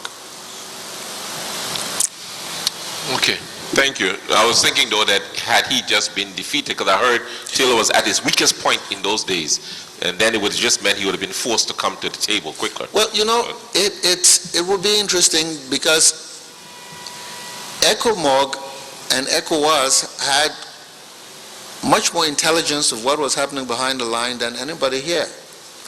And I would find it very, very surprising that if the Ghanaians were convinced that this was a one-shot, one-thrust, to wash this problem away, I'd be very surprised if they would have said, no, we're not going to move. True that the Ghanaians had a close relationship with Libya. And the Libyans really, at that point, were still very supportive of the MPFL. So also was the government of Burkina Faso. So also was the government of Cote d'Ivoire. So what was happening at the international level there that was actually backing the Ghanaian position is difficult to be able to fathom all of it. But the Ghanaians were not alone in their support for a negotiated settlement. They wanted a negotiated settlement. They didn't want a defeat. The Ivorians didn't want a defeat for the MPFL either. Neither did the Libyans. In I think it was 92 or early 93. No, it was sometime in 93, I think. The Ghanaians, as I said yesterday, arranged that we went to Tripoli and met with Colonel Gaddafi. I recall meeting with him in the middle of the night out in one of his places of one of the places from which he ran the government. And the first thing he said to me and my delegation, he said, "Why has it taken you so long to come here? Do you not know that I have been supporting the liberation struggle in Liberia for this long? And he promptly went on with his analysis that this was a struggle to keep the Western imperialists out of Liberia. Now, perhaps he had been given an analysis that this was a struggle against Western imperialism, but he talked about the British and the French and the Americans and their imperialist designs in West Africa. And Liberia was the beachhead of the resistance against this encroachment of imperialism. We asked him to help us in resolving the problem. He said, "What do you want me to do?" We said, "We would like that you will persuade the NPFL's leader, Mr. Taylor, to sign, when he signs on to agreements, to do so in good faith, that we can enforce those agreements that we already have." And he said to me, "Have you talked with President Campari?" Clearly, there was a link to Burkina Faso, and we had, in a way, discussed this issue not as closely as we had needed to with President Campari. He told us to go back and discuss with him, and then he would be in a position to help. Gaddafi would be in a position to help. We had talked to President Campari about his forces joining the ECOWAS forces. At this time, it was a question of trying to arrange. Mr. Taylor said he was afraid. Again, this was even after the Senegalese had come, and the Senegalese had been killed in Vahon. He was now talking about wanting a special bodyguard unit of forces who were friendly to him, so that he could be able to give up his own protection force and become more positively engaged in peacemaking. And so we'd asked what it is he wanted. He said he wanted some Burkinabe forces as his personal bodyguard. And so this is where we went and talked to President Campari even before going to Tripoli, and asked him, in Geneva actually he was at the meeting there, asked him whether he could supply such forces. He said sure, but he didn't have resources to pay for them. And this is again part of the discussion we held with Colonel Gaddafi, as to whether he would be able to pay for those forces so that Mr. Taylor could have a bodyguard force of Burkinabe soldiers and security officers in whom he would have confidence, so that he could move on with an enforcement of the rest of the peace agreement. We went back to Ouaga and had some discussions with President Campari, and he told us we will hear from him. We never really did on that issue. I'm telling you this story to, when you talk about why we were not doing development, why there were no roads being built and all that sort of thing. This is the kind of work we were doing. From government to government, tracking down whatever possible lead there was that could bring some peace, that could bring the NPFL on board, and to help us move forward with the process. I could tell you many more stories of such travels. We must have logged hundreds of thousands of miles in the sub-region and elsewhere in an effort to get everybody on board, particularly to get the NPFL on board. Thank you. It's these kind of things that we're trying to really understand. Yeah. That's why my next question then becomes similar but with a different twist. Why do you think Taylor launched this Operation Octopus after having signed Yamasoukro 4? Meaning, was he just like a game player, or did he have a need to say, well, no, I got to go and fight again? You know, could you give us a little gist on that? I mean, if you have some thought. Mine would only be speculation. My sense is that those people who negotiated for Mr. Taylor, particularly people like Mr. Richardson, might be in a position to say much more about this. But from this side of the divide, a number of things happened during this period. Before Octopus took place, President Jimmy Carter had come through as a peacemaker. President Carter came and met with us and asked what it is that he needed to go to Banga and discuss with Mr. Taylor. We said to him, we would want Mr. Taylor to be faithful to the agreement on disarmament. That's all we ask. Once there is disarmament, we will move swiftly into elections.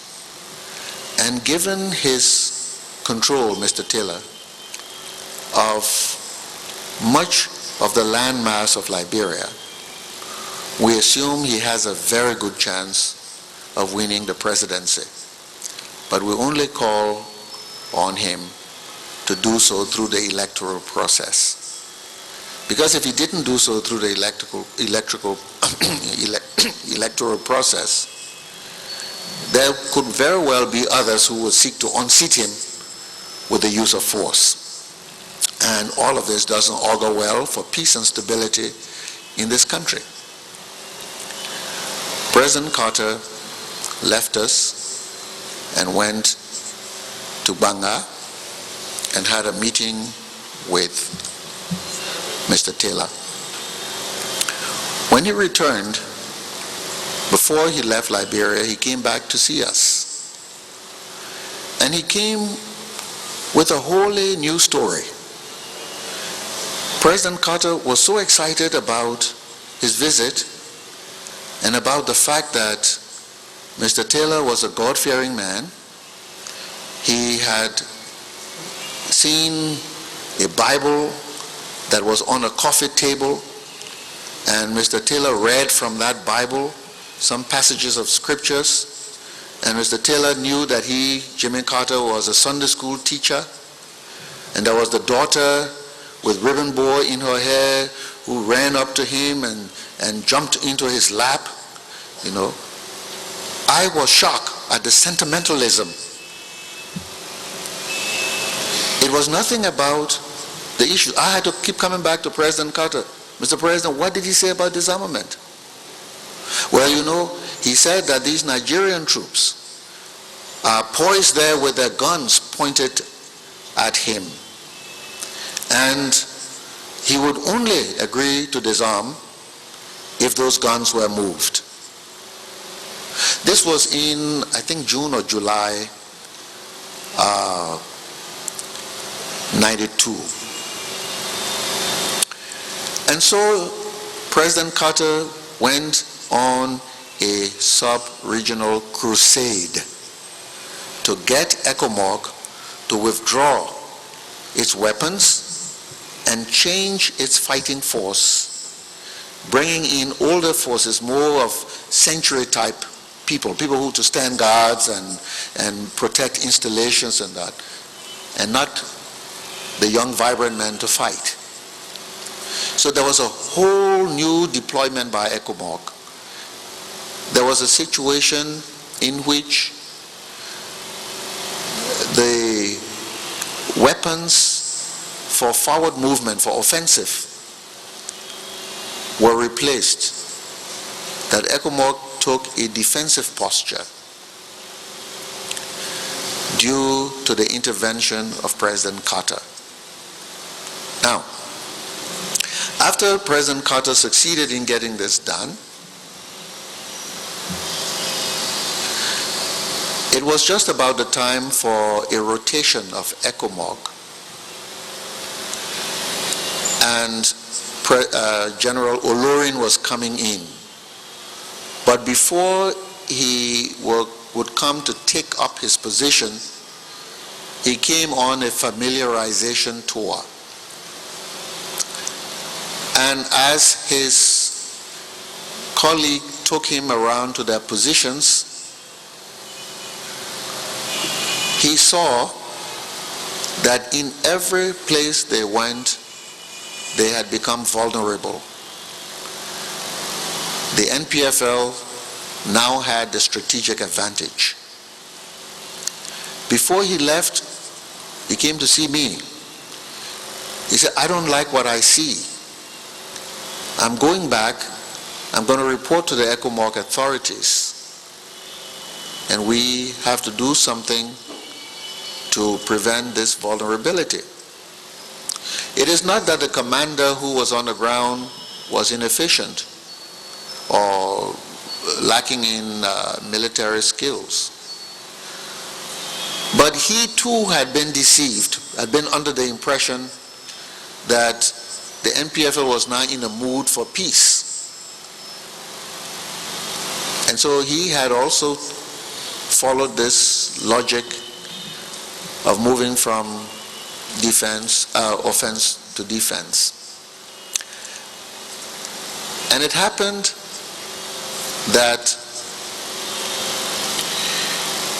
General Olorin was just back from Lagos, where he had been making arrangements for new supplies to reverse this situation when the NPFL struck. On October 15, I think, or someplace down around there, in 1992. Many of the forces were caught unaware. So, the intervention of President Carter turned out to have been ill-timed, ill-advised, and inadvertently a contributory factor to that to Octopus. The assault was on several fronts. At one point, it reached the Ecomog base itself. The NPFL forces entered or came very close to entering the Ecomog base. The force commander and the general in charge, General Malu, he was the chief of staff, both have to take their own weapons and lead columns of men, one going up Jamaica Road, the other one going back the Freeport area, to participate in the effort to push back the NPFL. They entered LEC. My own brother was then on duty. He's not a military man. He had to hide in a turbine, in one of those turbines. There were 3 Guinean Ecomog soldiers there on duty. This is how ill-prepared they were, because of the interventions of people who told them, oh, the people don't want to fight, that sort of stuff, And it was just about miraculous that these courageous men were able to push back this Ecomog force. This was the finest hour of the BlackBerry. So when you see me speak about these young men with such passion, people who enjoyed the safety of this place owe it to their efforts. At the Duka, where I stayed, the Ecomog forces, the field commander, one of the deputy field commanders, had come to tell me, because rockets were being rained at the Duka, they were falling on all sides, had come to tell me that it was time to evacuate. I looked down from the 4th floor window at the Duka into the streets of downtown Monrovia. They were crowded with people. They were all looking up at the Duka to see what would happen. They were frightened. They were coming across the bridge, and they hardly had room to breathe. I mean, the kind of congestion. They were flowing over into Newport Street. People were coming from all sides of this city and its suburbs. The forces of NPF were in the swamps. They crossed LPRC, coming down the Stockton Creek to the bridge in large numbers. They came to tell me that they could hardly predict what was going to happen. And so it was time for me to evacuate. I looked down at these people, the Liberian people, frightened, looking to see if there was any help. And I told this general and his people, I said, General, I don't think I can leave here. The most I can do is that we can go down to the basement. But I cannot ride through these people in a Mohawk running away.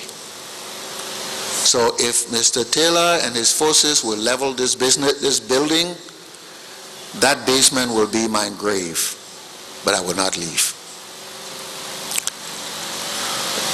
And I went into the room, I looked over at the other side where people were coming across the bridge,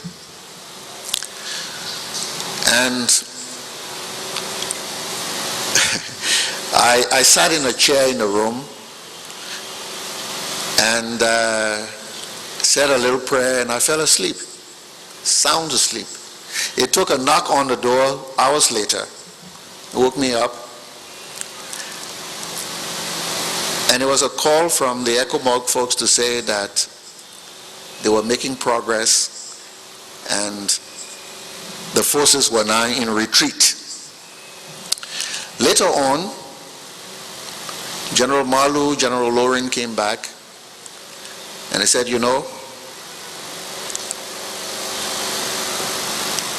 when you told us that you are not going to leave this place, our own strength was renewed.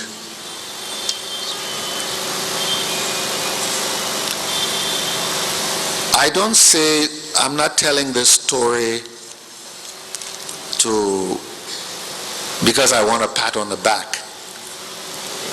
I did nothing compared to what those young fellas who lost their lives, the Nigerians, the Ghanaians, the Liberians who lost their lives, accomplished to keep this place safe so that hundreds of thousands of people could not be slaughtered.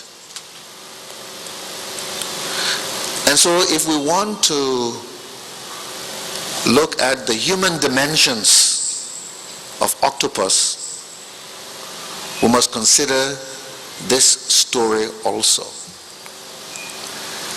And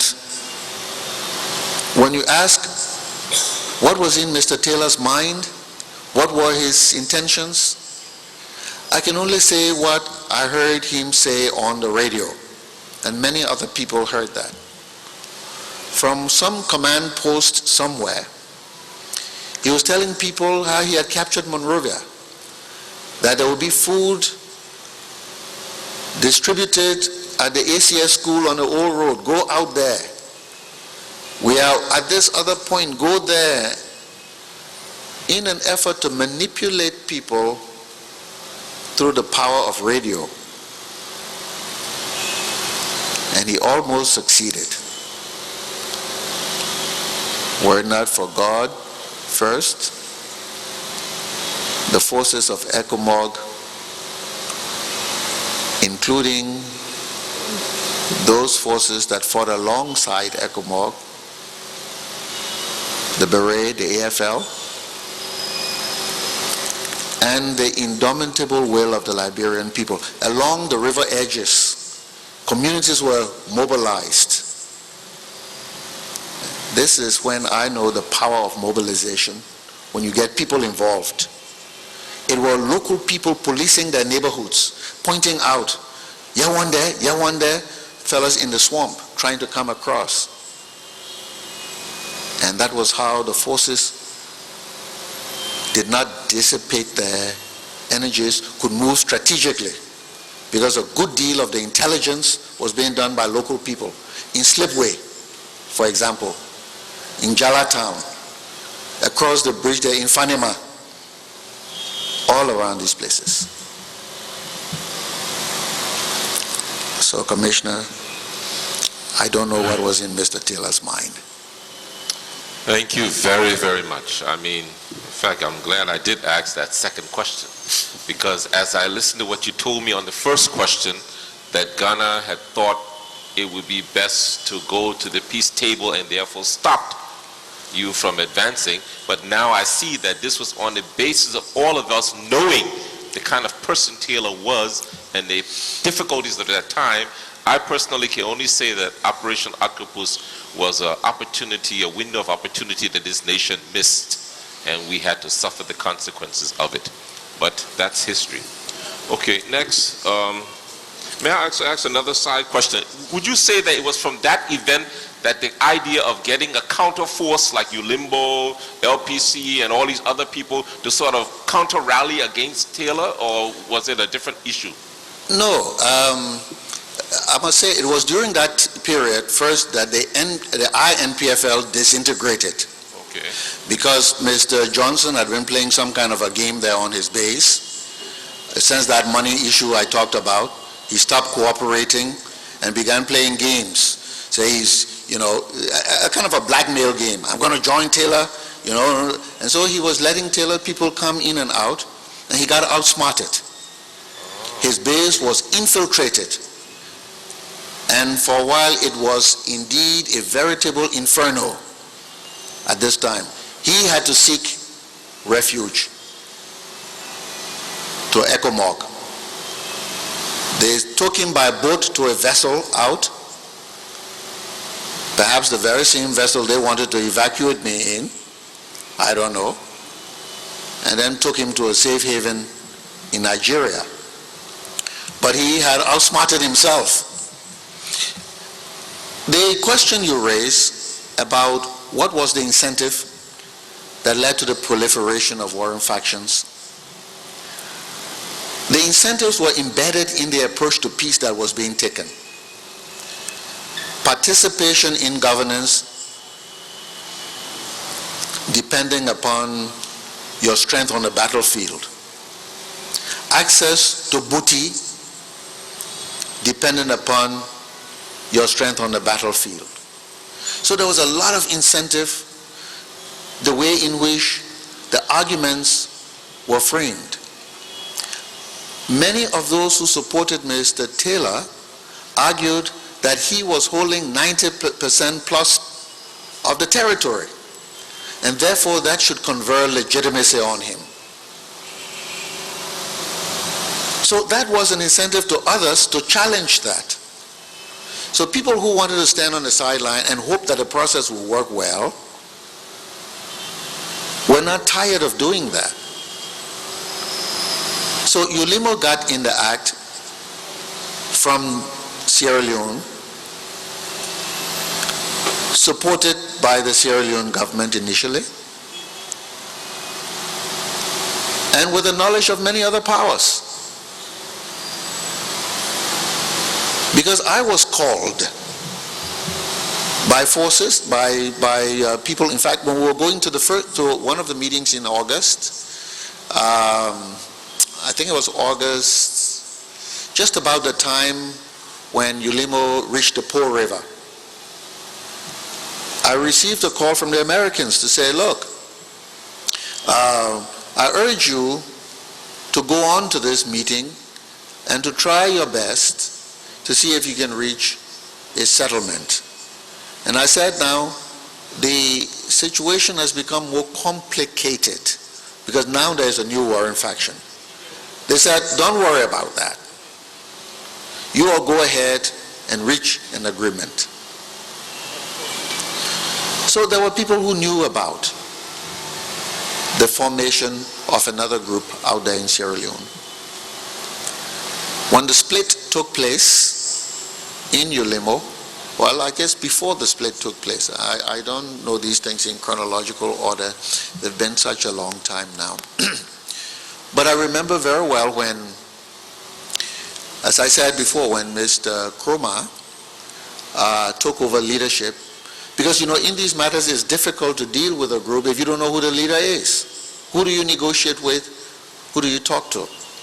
So we were talking to Mr. Kroma, we were talking to Ralisiki, all of these people. The number of emissaries we sent out there to find out who indeed were the people that we needed to talk to. It turned out by some point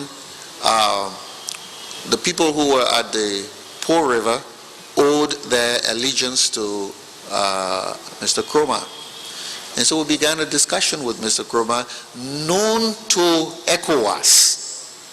There was a time when Mr. Kroma, at one of the ECOWAS meetings, were brought into a discussion that involved President Rawlings, President Babangida, and others, and he was urged by these people to cooperate with the interim government.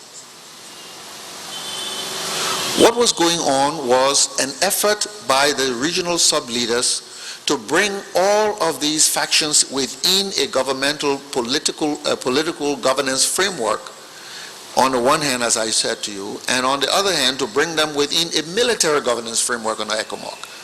That was the plan. So that everybody is under the tent, and therefore everybody is covered and everybody can cooperate. I think we must understand this, because if we don't understand this, then we begin to think about, you know, a government that is vested with, you know, full state authority and resources to go and deal with warring factions. No. That was not the ECOWAS peace plan. That was not the way things worked out. Mr. Kroma cooperated sometimes, other times he didn't. But I guess that's the nature of the game, you know.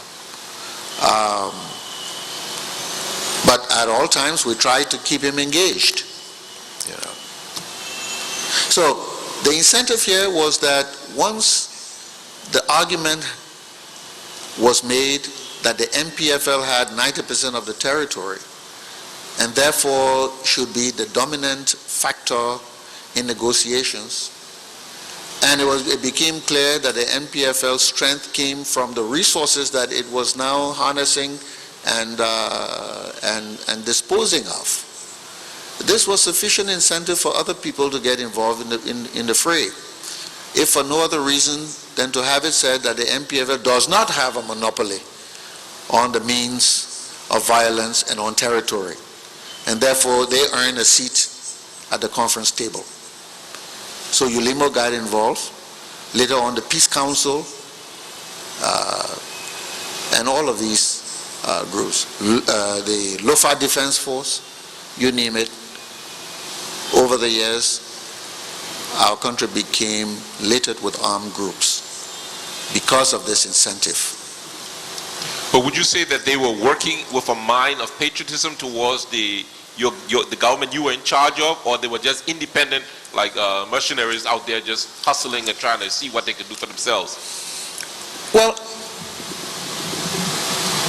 each one had an agenda, and I wouldn't call them mercenaries, because these were groups whose leaders were negotiating some way in a power game. They wanted seats at the table. They wanted voice in the decision-making processes. And Many of them held territory, and some of them were trading in resources. So they were not doing this on behalf of other people. They were doing it in their own name, and some espousing one cause or another, claiming rightly or wrongly to be representing one group or another, claiming to be trying to redress one grievance or another. So it was a power play in a situation where we're trying to resolve a conflict. Okay, thank you. Again, I have another one that says, what do you think finally led Taylor to the peace table and elections 1997 after LNTG 1, 2, 3, and considering the so-called Operation Payday, which is the April 6, 1996 event? Did ECOWAS simply give up and let him have his way in the end, or was it a serious logical reason for giving political power to someone with that known character of intransigence? I mean, if you could just give your opinion, because I know you may have been out of the picture at that time, but looking at the situation as it went, and knowing what you had to deal with, would you like to say anything on that? I think by 1996, if there were a single conflict that marked a turning point, it was April 6. After that firefight, month-long struggle in Monrovia, people of the sub-region and in the international community as a whole were now fed up, because the maximum had been given. Here were people who had armed groups, permitted to keep their arms and their groups intact, permitted to hold their territory, and yet to sit in the seat of power in Monrovia, in the executive mansion, yet unsatisfied, yet unable to reach an agreement among themselves, and now wreaking a war on the people of the city. To the extent that there was perhaps a miscalculation, it was that one. Because I think that was the straw, in a way, that broke the camel's back as far as the international community was concerned. It was from that incident that a discussion of organizing a war crimes tribunal became on the active burner. And I think it contributed some to the decision to have some level of cooperation thereafter that will lead to moving this process forward. I could be wrong, but that's my theory. Okay, thank you. So I was just concerned about that because it didn't make sense when I look at that whole process of, activities. This one here is a little bit delicate, but again, it's a theory, and I just want your opinion on it. There's a theory that through a Liberian-based peace process could have brought Taylor into power. That means there was a possibility that there was a Liberian-based peace process, that Sierra Leone meeting or whatever, where people gave allegiance to him and said, please, take over for us.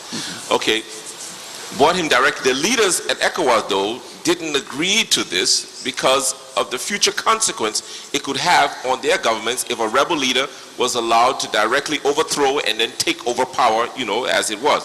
So they wanted to make it a little bit more difficult. I mean, these are my words I'm putting in there on this theory now, for MPFL. So they mandated or accepted the alternative plan of the IGLO, the government that you headed, which would quickly replace Doe, even if he had to be prematurely killed, and thus force MPFL to the negotiating table for peace in Liberia. The same theory states that Taylor's intransigence came from his resentment towards the Liberian politicians, etc., and that this was why he sort of decided to make this greater Liberia, an independent nation, separate from the local Liberia. So again, this is just what we've been hearing from different people speaking to us. So I don't know whether you wanted to just, add plus or minus to that theory. Mr. Taylor's resentment to Liberian politicians apparently then extended to his resentment against anybody who leadership material, Okay. including some of his own people, because he put people in positions and changed them and put other ones there and changed them. So I think those theories, there are lots of speculations, all right?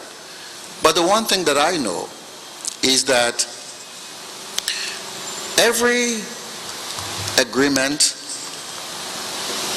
that I know of, or every idea advanced that I know of, talked about a ceasefire, disarming of warring factions, formation of a transitional government that everybody involved in of limited duration, and the ultimate establishment of government through an electoral system, through an electoral process. I have not known any one of those agreements recommended that did not follow this general approach. Now, did Mr. Taylor want to be head of a transitional government? I'm not sure. Was he prepared to take a position for 6 months when he said he wanted to contest elections? Should we have let him sit in the position of president and then organize elections where he would be a candidate? Then in what way would this have been different from the situation with President Doe? So these theories don't make much sense to me, because anybody, as indeed Mr. Taylor held, that he had control of 80-90% of the country and had the genuine support of all of the people of this country and was seen as a very popular person, to me the easiest route would have been to move to quick elections, especially so when the provision put to you is that you can remain on your side. Sorry. We need to go back to this Yamasoukro Agreement, because this was the most generous. It said, look, nobody is calling on you to dismantle your government over there. Hold on to the territory. Appoint your officials. Ask for any Ecomog forces from any country you want. Let them be there, disarm your people, protect you. You stay there. Let there be a national elections commission. And remember, we organized, there was an elections commission that was organized, that was a unified commission, and there was a judiciary. There was a unified judiciary. Those were the two institutions that successfully came out of the Yamasoukro Agreement. They said, now, if you hold all this territory, and if you are so popular, don't leave your territory if you think somebody else is going to outsmart you. Stay there. Have the control. Let your officials preside over. But let this Unified Elections Commission, in an environment free of arms, conduct national elections. And on the basis of that, come and take your seat in the executive mansion. I could not think of a more generous agreement. When we came back from Yamasoukro, there were people even in the interim government were telling me that I had sold out. A lot of pressure from some of the political party leaders, people who had presidential ambitions. How can you sign an agreement like this with these people? How can we give the country to this man like this? We wanted a settlement. But even the forces that Mr. Taylor asked for, as I've said repeatedly, the forces from Senegal, he fought them, killed their people. So then the Octopus arrangement I just told you about. What again could have been more generous to have Jimmy Carter on your side trying to help you broker something? And the man was deceived. I think he was naive. I have a lot of respect for him, but on the Liberian situation, I don't think that is his finest hour, you know. So I really don't know what to say with respect to what else could have been done. Okay. Yeah. No, thank you very much. My You know, pleasure. I've been lingering on this particular period for a particular reason. You know, 1990 to 1997. We found out that most of the destruction of this country, economically, infrastructure, took place during that time. Yes. If after those deaths, everything had calmed down, the election had taken place, Liberia would be a greater Liberia today. Yes. So that's why you see I'm sort of over-banging this particular area. Yes. So I got a last point on this area. Could you say that the period between 1990 and 1997 was simply a matter of petty political greed and the failure of our Liberian leadership class to exhibit patriotic love for the country? And if so, who should history reflect as the core cause of this injustice to the Liberian people? And if not, what is your theory? I think on this one I will be an empiricist.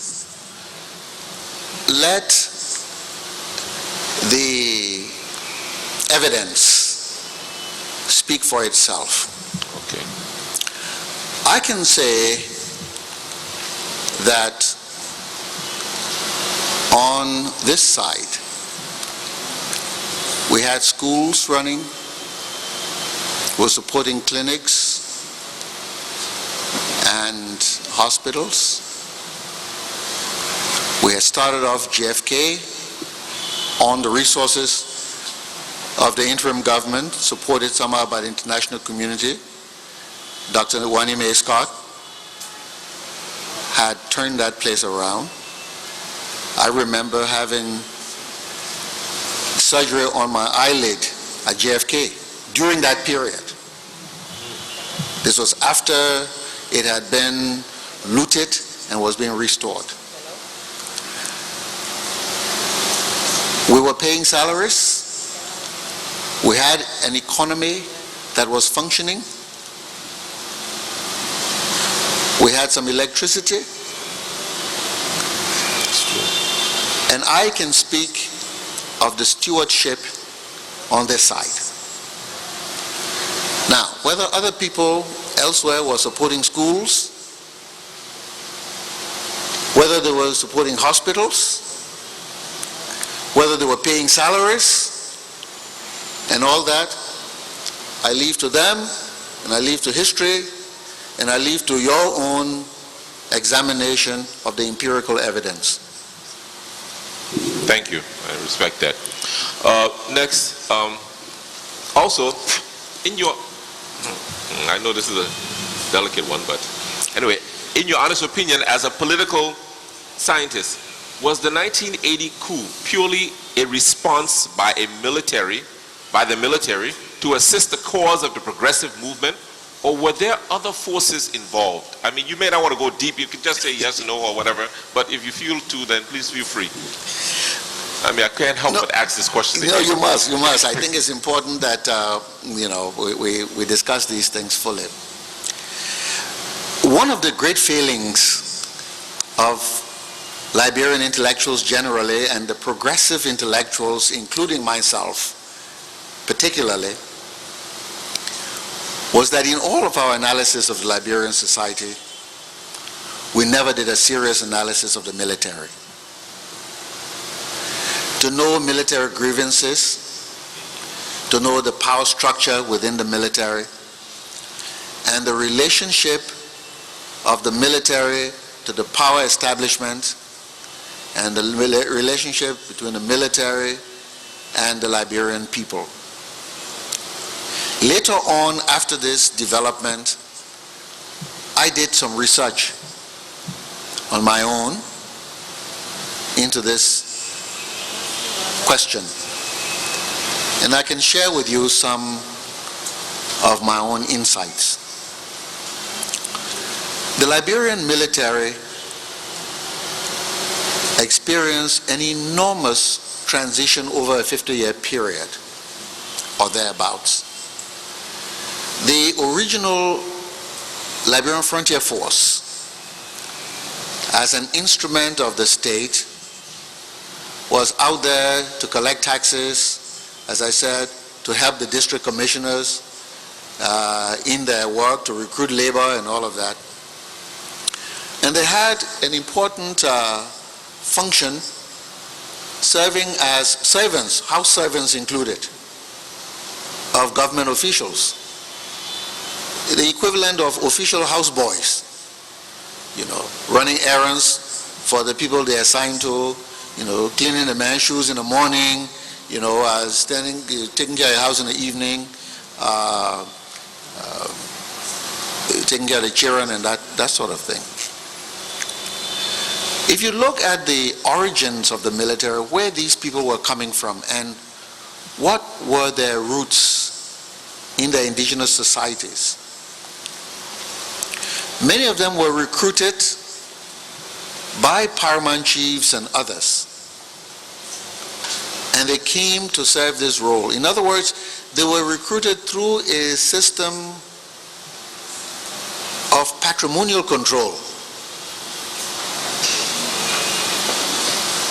and brought in as the link between a rural-based indigenous patrimonial system and an urban Liberian government, state-supported or state-characterized patrimonial system. Presidents, ministers, Secretary of Interiors, Defense, all that dealt with chiefs who sent people to join the LFF, Liberian Frontier Force. So this role of servants and all that linked to patrimonial arrangements underwent some change because of changing demands. By the time we got into the late 50s, early 60s, the need for a change of the role of the Liberian military became apparent. Two factors were driving that change. One was the industrialization of the economy and all of the labor-related issues that required pacification. The second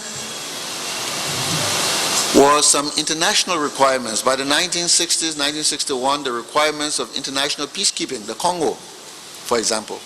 Remember, we sent some people out there. Then there was a need we saw in all of these new developments for a better trained military, a professional military. Therefore, a movement from this patrimonial houseboy-related military to a professional military.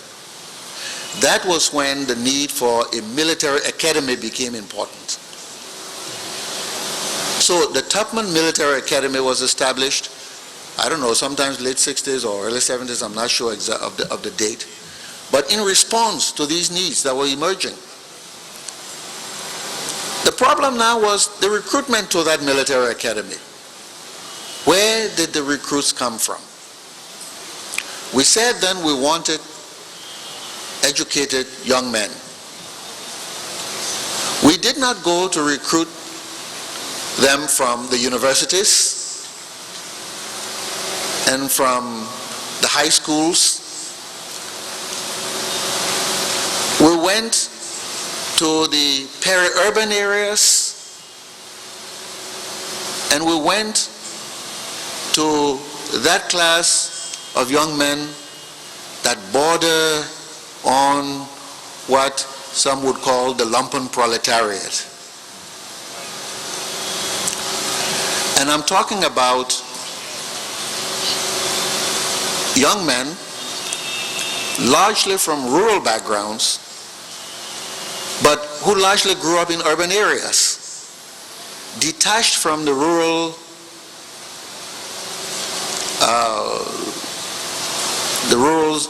system, but not fully integrated into an urban one. There's a similar problem in Sierra Leone. And so these young men were among the dispossessed of the urban areas. We recruited them into the military.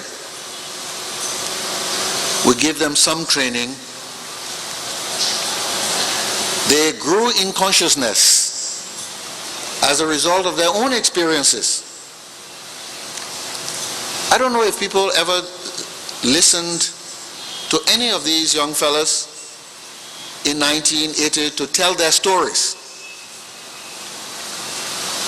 The story of Doe himself, working in the mines, spending some time, I think, in Ganta, hustling, if you will, trying to cope with the hardship of life in society. The story of many of them. So these were not people who came from Mars. Neither were they people who did not have the capacity to see our society in a perspective that alienated them. These people worked with officials of government who sent them on errands, took them to secret places where they would go in the evenings for drinking and for socializing. Some of them, of our officials, probably didn't even know the names of some of these fellas who serviced them. So I think we must understand this social context.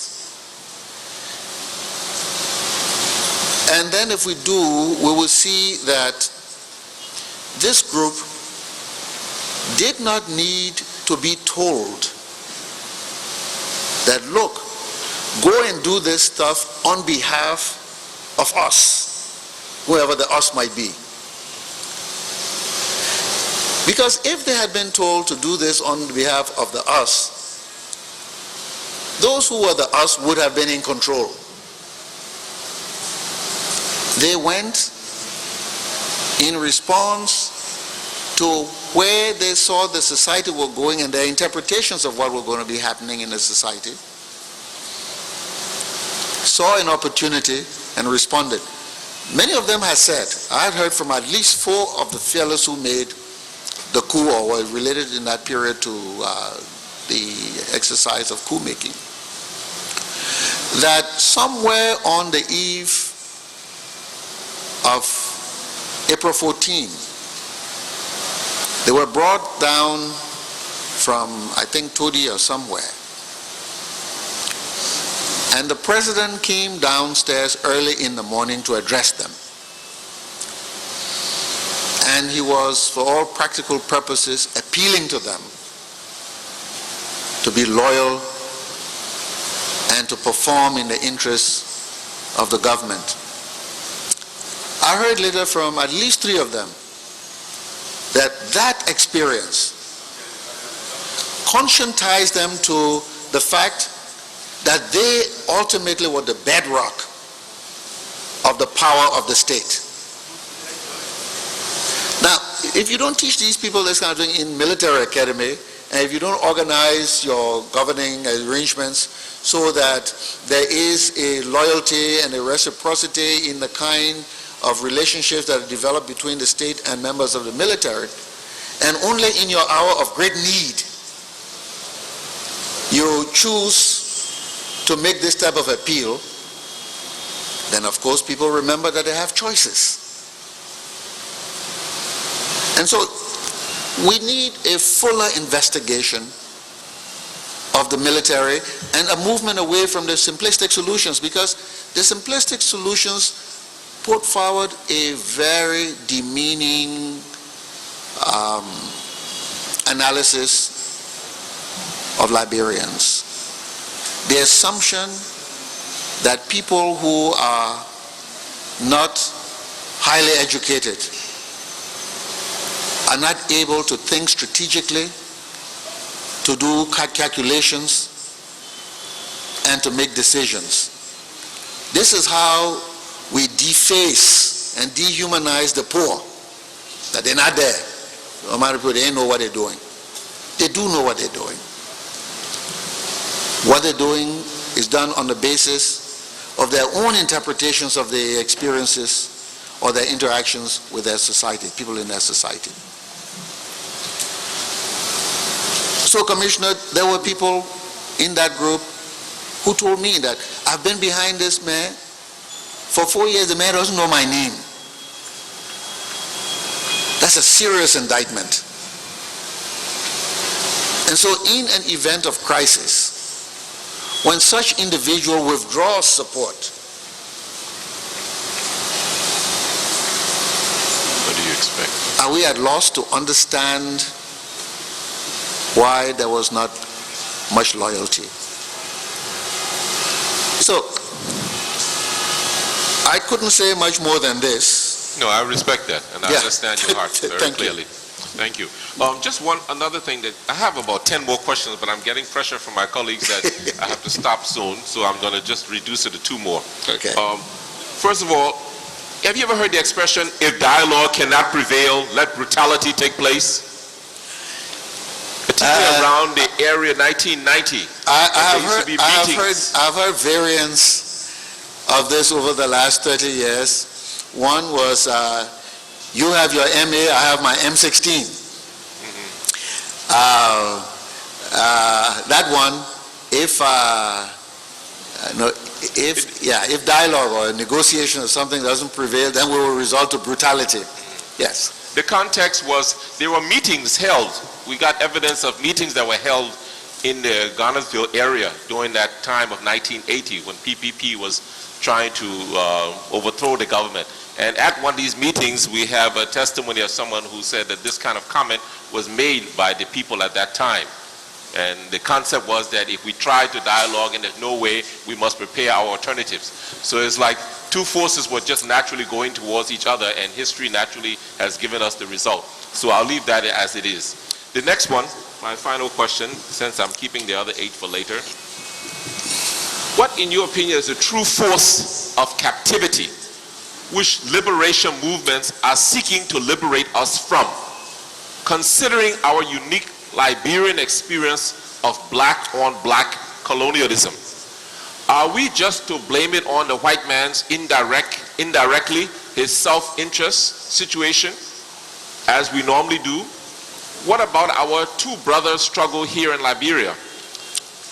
And have we now, in your opinion, truly been liberated? Or is there another need for us to continue the struggle? As Joe said, the struggle continues until we can truly become liberated. So this kind of topic, I would like for you to share as my last question to you. I don't think we need to engage in a violent struggle to democratize our society.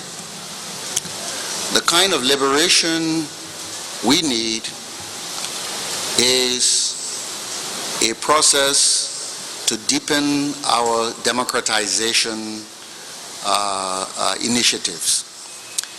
And I think what we need, therefore, is not violence, but a change of our laws, including some of our constitutional laws, so that we broaden the opportunities for participation.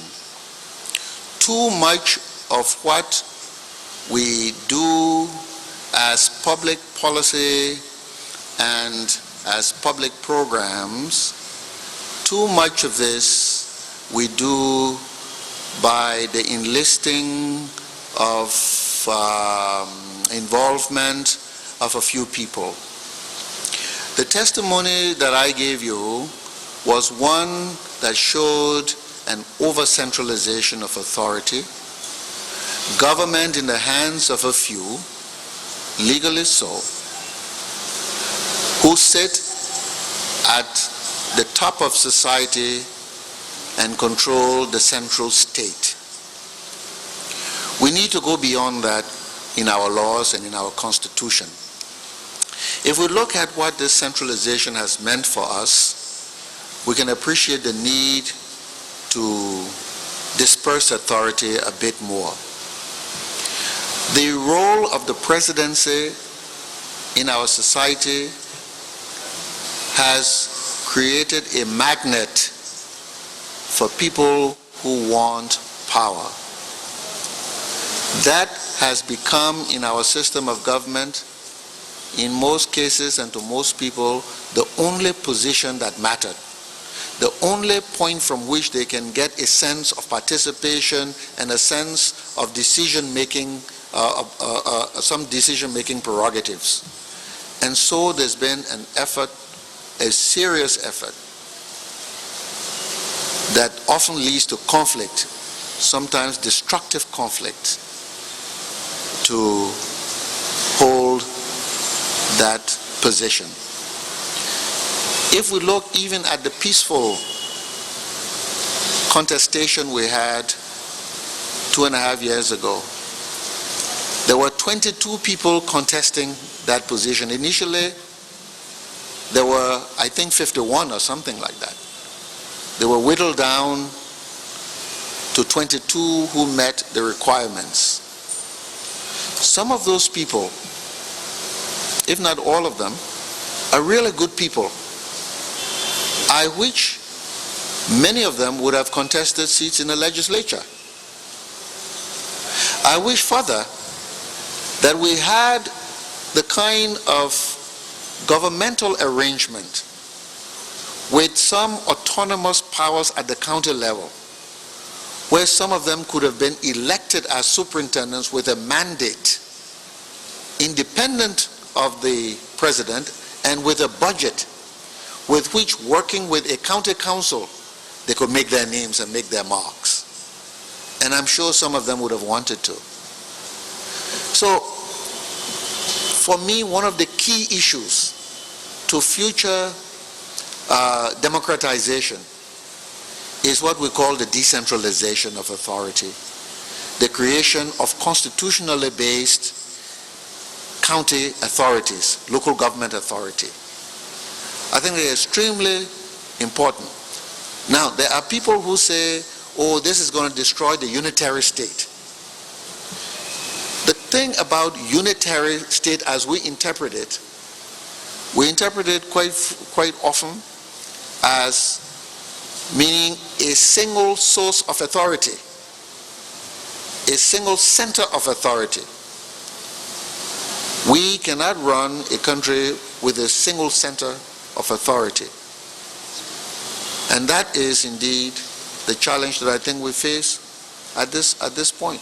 I can go on and tell you all the merits of this, but I think one of the most important changes we can make is to do this decentralization. And as I showed in the paper, in my presentation, that this is not a new idea. As far back as 1838, 1839, this was the idea that the people of the counties supported. The people of upriver settlements supported. That this constitutional form that we now claim is so sacred was a very controversial one. It never had the full support of all of the people of this country. In fact, if the initial referendum had been allowed to function properly, as I said in the paper, the observations of people during that era said that it was quite likely that the vote was going to be close to tie. And that's no basis to adopt a constitutional document.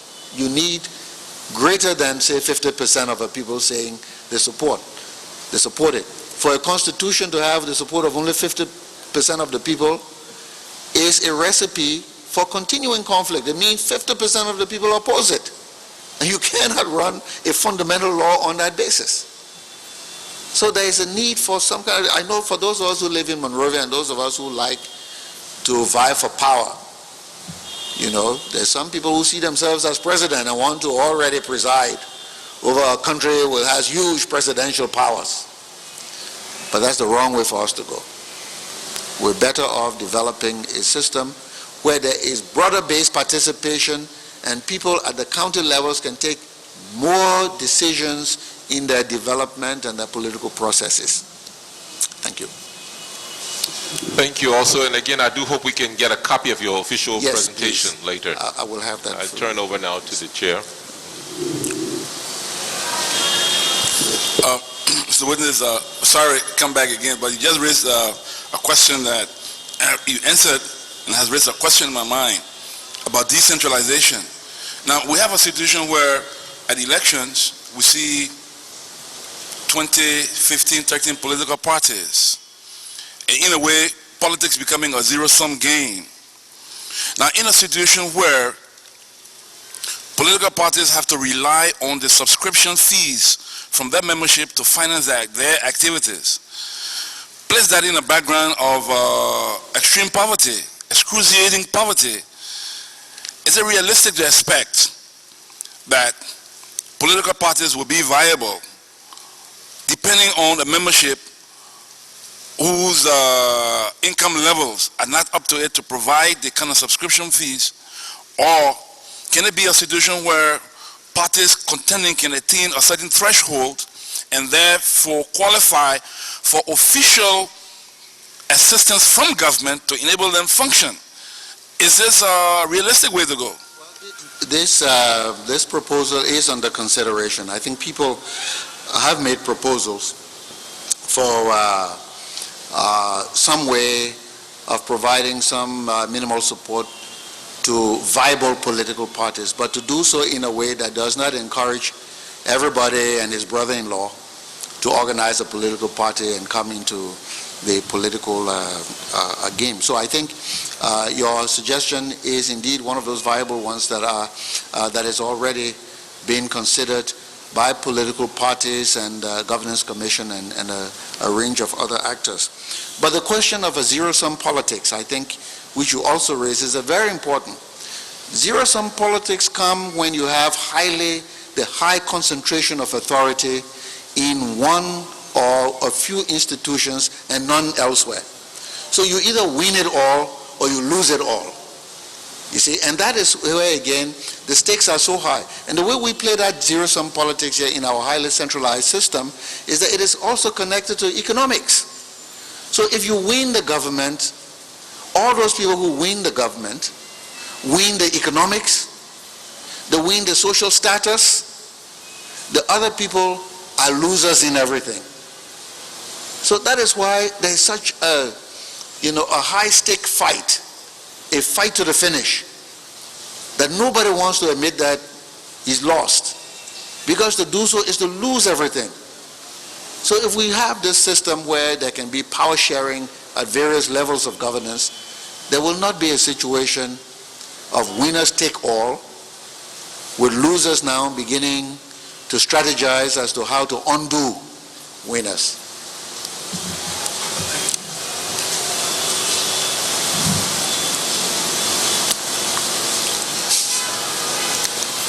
Thank you very much, Mr. Witness, and with your indulgence, if you don't mind, I would just like to throw out the questions so that you can respond in your own order and contextualize questions that may seem similar or have related responses. In your presentation, you referred to leading citizens and the role they played in our body politics at the time, their influence and all of that. And you spoke to length about the character of persons who were there. I was just wondering whether these leading citizens is the embodiment of what we have as the Masonic craft. Was that an institution that was used to vet out these leading citizens who were mostly making these political decisions? Then I'll let you to kind of elaborate a little bit. I think once you made a statement that petitions and resolutions were undemocratic, I was wondering whether it has a foundation in the experience you narrated where people were, rallies, presidents, and leaders were making major political decisions rather than building consensus within the institution. Then a concern about strengthening the legislature without it having the the posture of an elitist institution, is it possible for us to establish standards? At the moment, the only requirement to become a member of the legislature is an age requirement and a residency clause. Are there other standards we could set to ensure that we have professionals and independent people in the legislature? Somebody once suggested maybe we should have a legislature comprising several blocks of professionals, of students, of market women or working people, something like that, so that we have a very balanced and representative legislature. Then a little comment about the Tottenham unification policy. From the way you presented it, I think it was a policy that was needed at the time. But I was wondering whether that policy failed under the Tottenham's regime.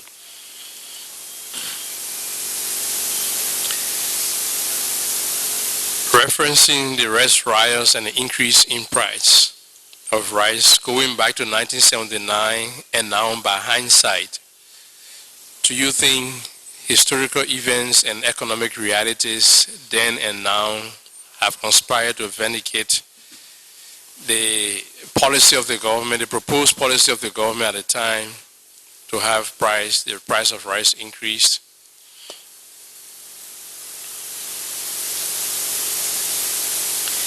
And connected with that, I would like your opinion as to whether you think there was a demonstration on that day. Different actors have come forward and we are getting different streams of interpretation and perspectives as to whether there was actually a demonstration or the demonstration was forestalled, which resulted into violence.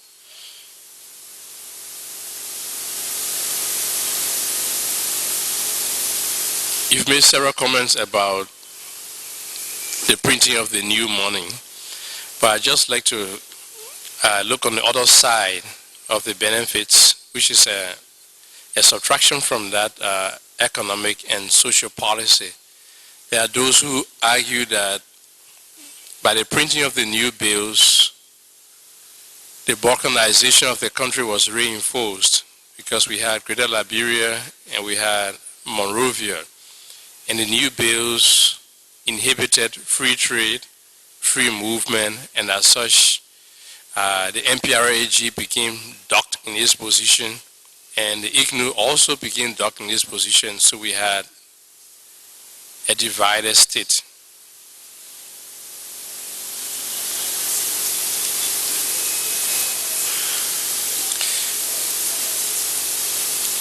On the fiscal front, did the IGNU inherit any resources, revenues from the Doe government?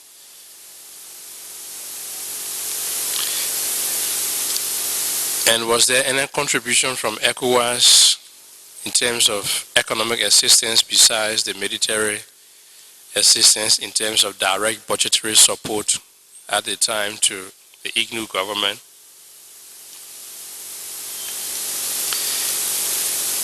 And then there's a twin question, one you just responded to that was asked by Commissioner Stewart. I was just wondering whether there are lessons to be learned from the two elections of 85 and 87, considering that we had splintered oppositions to people who had clear advantage as far as either rigging, manipulating, or winning the elections were concerned. And to that, which connects to Commissioner Stewart's question, is can we establish a political party threshold of maybe 3 political parties with the possibility of getting direct support from public funding, budgetary-wise?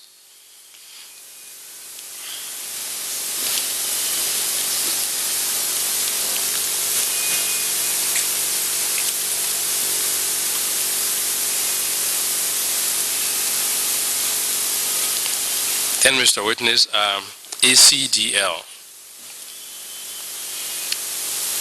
In your response to one of questions asked, you alluded to the fact that some members of ACDL could have or supported child status initially.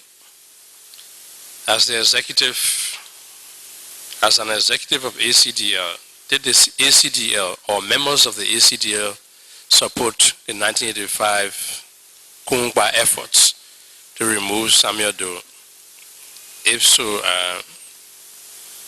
rationale and perhaps personalities you may know of, or you could tell us who were members of the ACDL. Is it still a functioning institution?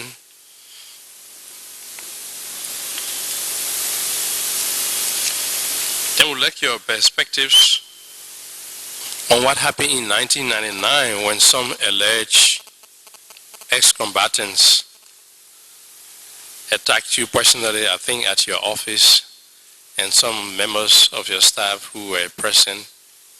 Were they really ex-combatants, or was it an orchestrated attack on your person?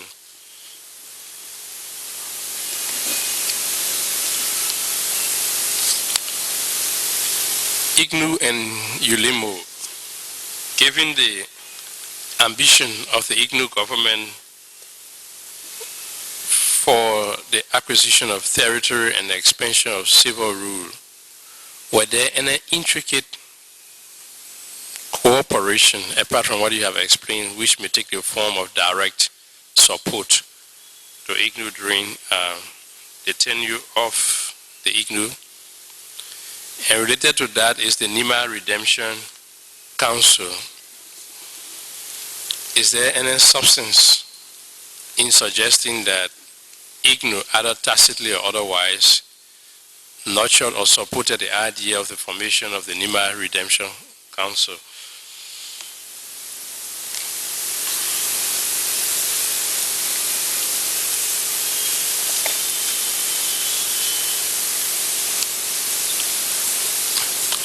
And then I would like you to kindly confirm whether there was a policy under the Ignu to exchange the Liberty notes for the US note on a one-to-one parity when the actual market rate at the time was something else.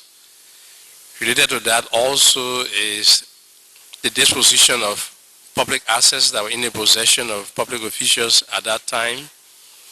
It was widely rumored that officials were allowed to purchase those vehicles at highly discounted book values. Were they part of the trade-off, if they actually really happened, for the peace we eventually enjoyed during that period and perhaps subsequently? Then lastly, if I may just echo what university students have been saying all along, that during your tenure, the Ignu government did little or nothing for the university. Was there anything under the circumstances I heard you spoke of, the difficulty in pursuing a development agenda during those crucial periods? Or was there anything that Ignu could have done under the circumstances for the university? Were there things that the Ignu did that people don't know, for which the university family has been claiming over the years? Thank you very much, sir. Thank you, Mr. Chair. Let me, let's see if I can go through these, starting with the last one and see if I can work my way up through these questions. Regarding the university, yes, there was a difference, disproportionate support for the university as with elementary and secondary schools. It is true that we did more for secondary schools, much more for elementary schools, and less in that order, if you will. Let me put it the other way, that first, our greatest support was for elementary schools, next to secondary schools, and then to universities. It is true. And there's a reason for this logic. The children of this country were the greatest victims of this crisis. Our elementary schools at that time were not only a place of learning, it was a place where students even got a hot meal. And so we put the bulk of our resources in supporting elementary schools. We thought in an environment where our first obligation was to ensure the health and well-being of our children, that should be our priority. And that's what we did. Of course, then coming up to high schools with the same logic, that they were next in age and actually next in need. With universities, we told the university authorities, and we had in some ways a disagreement on this. University education is expensive, very expensive. But university education is the easiest to get international support for. What do you need for a good university? You need good instructors, and you need good facilities, laboratory equipment, and all that. There were lots of people abroad who were prepared to give some support. And so what we said to the university authorities, look, you can spend all your time if you want chasing up and down the Ministry of Finance, chasing whatever little vouchers that will be there for the university. But your main support is through making contacts with institutions abroad.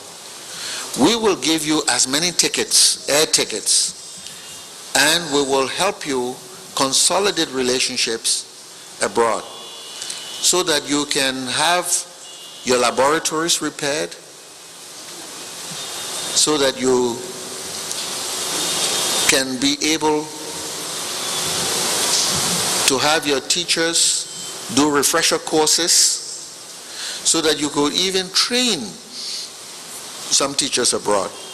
But the key to the expansion and the development of the university was not from resources come from the Ministry of Finance. They could never do that. It was from what you can get through partnership abroad. And in a way, that logic still holds today. So, for those of my colleagues who expected that we would have given the lion's share of the education budget to the university, they were sadly disappointed. And I think that logic, the logic we used in apportioning resources, was the correct logic.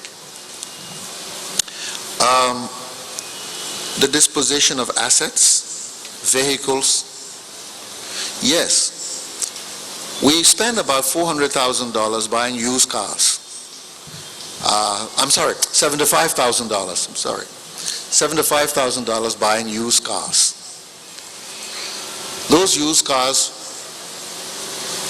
were given to officials of government, and we did, at the end of the tenure of 3.5 years, did put in place a policy where those used cars could have been purchased by some of those officials.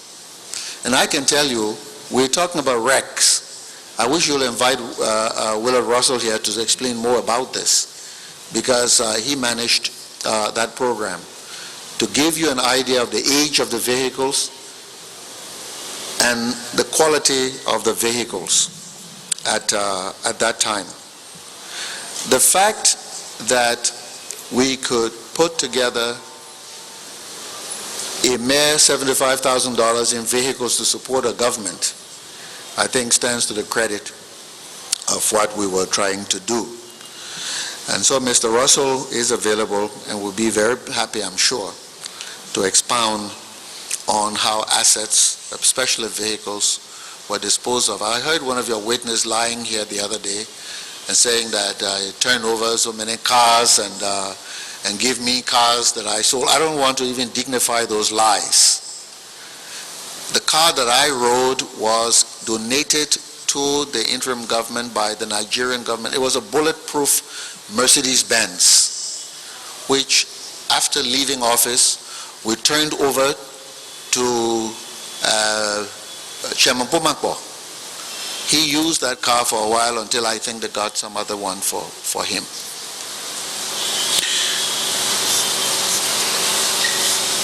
Exchanging liberty one-to-one, that was not the government policy, no. To my knowledge, we never did.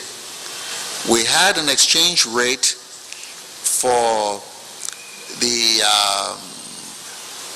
business community, people who were importing essential commodities. And that auction rate was decided, I think, on a monthly basis or something, in a system that was worked out between the governor of the bank, the Minister of Commerce, the Minister of Finance, and the, I think, people of the Chamber of Commerce. It worked very well, such that we could purchase fuel to keep the electricity going. We could have essential commodities on the market, and we could control the rate of exchange such that the inflationary trends were very, very low. That is why, with the prudent policy and the confidence that existed in the financial management at the time, inflation was very low. We could have had for a long period, were it not for Octopus, I saw the currency stabilizing at 7-to-1 at that time. It was Octopus that made a big difference, and it spiked up, I think, to 11 or 15 or something like that. And we could also pay salaries as a result of that. Again, let me invite you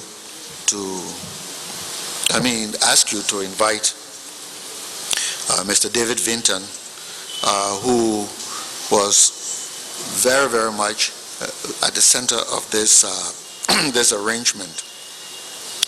Regarding support for various groups, first the Nimba Redemption Council. No, we heard about the Nimba Redemption Council through his radio broadcast, and but this was not a group that was supported by the interim government.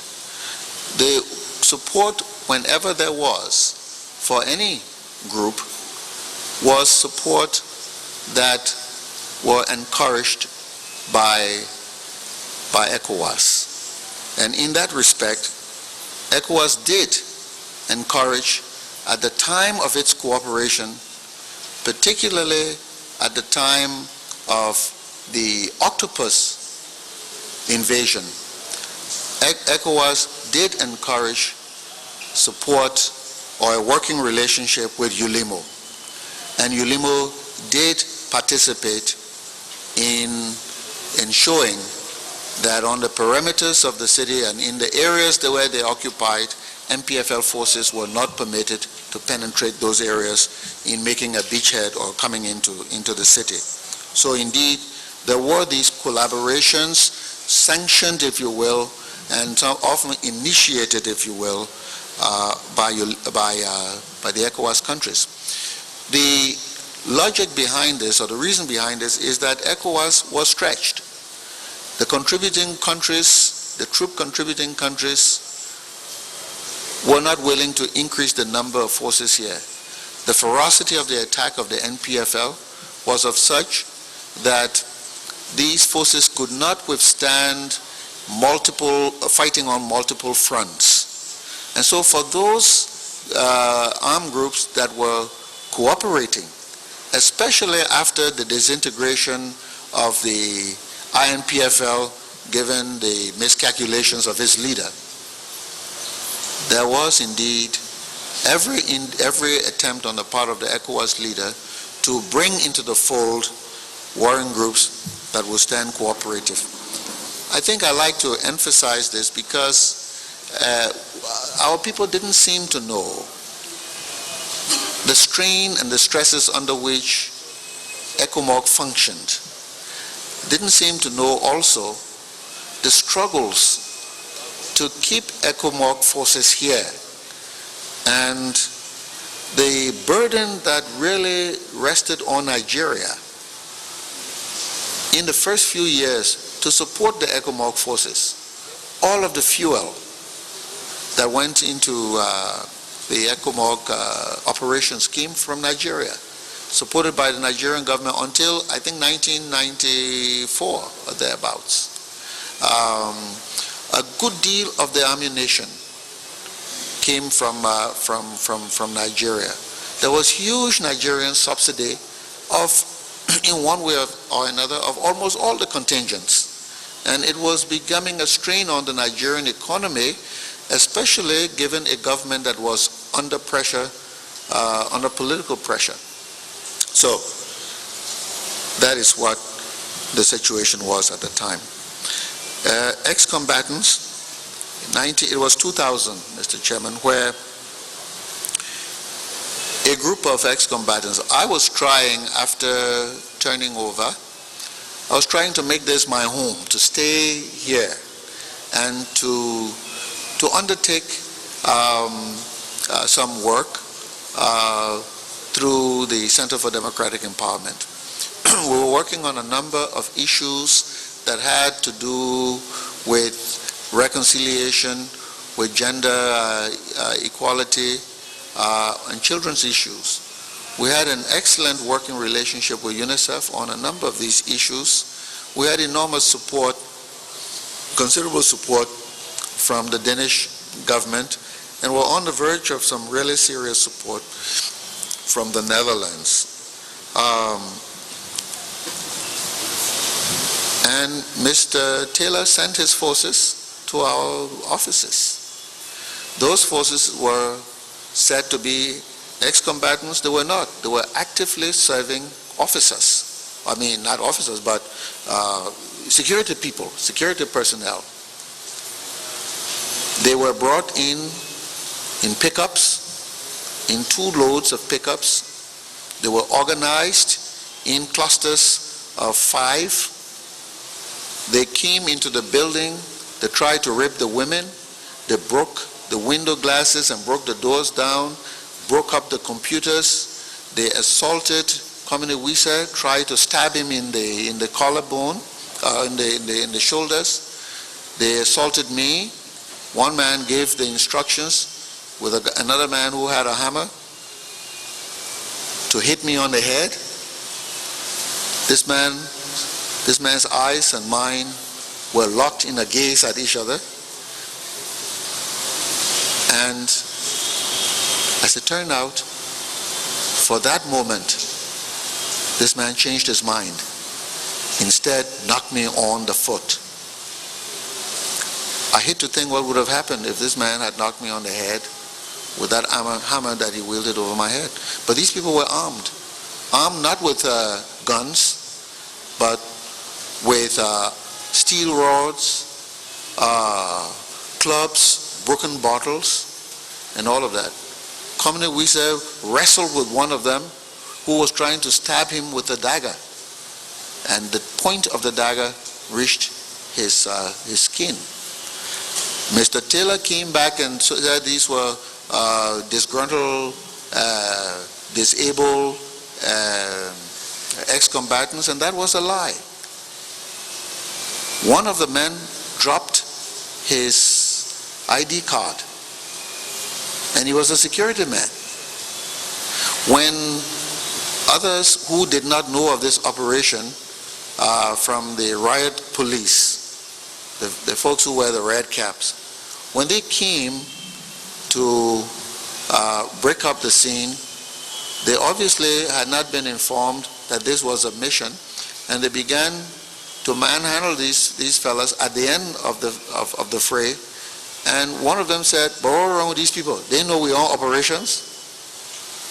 By this time, I was lying on the ground and being kicked in the side by about 4 or 5 of them, having been dragged from upstairs in the office, beaten, halfway stripped of my clothing, and all of this. And this was in November 2000, when there was supposed to be law and order and a government enforcing laws on the ground. So it was that incident that took me out of here in December 2000. The interesting thing was that among the Taylor folks, they were asking, but what is this man still doing here? The fact that I would dare to stay in my own country with a government that was supposed to have been elected under a mandate to protect all of us. They thought it was curious that I would dare to stay in this country. And so I left in December 2000 and did not come back here until November 2004. Regarding ACDL, ACDL did not function in 1985, so it didn't exist. So it had no interface with the Kwewampa incident, but we formed ACDL, I think it was in either 88 or 89 or something, which really brought together subgroups and individuals who had been in their individual ways trying to organize international pressure on the Liberian government, leading hopefully to the holding of elections. We agreed that the way forward would be through the electoral process, and with many of us press on with this. The turning point and the debate became more vigorous when in late December 89 the NPFL invaded. At this time, Tom Wowoyo was making strenuous effort to get the endorsement of ECOWAS, and there were a number of individuals so inclined. We had a vigorous debate, several debates. We had those discussions going on for several weeks, but as an organization, we did not support the NPFL. We remained true to a negotiated settlement and to elections. Those were the approaches we wanted. As I said, there were some individual members who may have opted out, but I wasn't one of those. And I think people who opted to support ACDL did so, support Mr. Taylor did so in their private capacity, and will in fact address those issues if at all they would, you would talk about it in further discussions. But as far as people who were members of ACDL, there was a broad range of people that included myself, Dr. Patrick Seyon, James Fromoya, Mrs. Salif, Ezekiel Pajabo,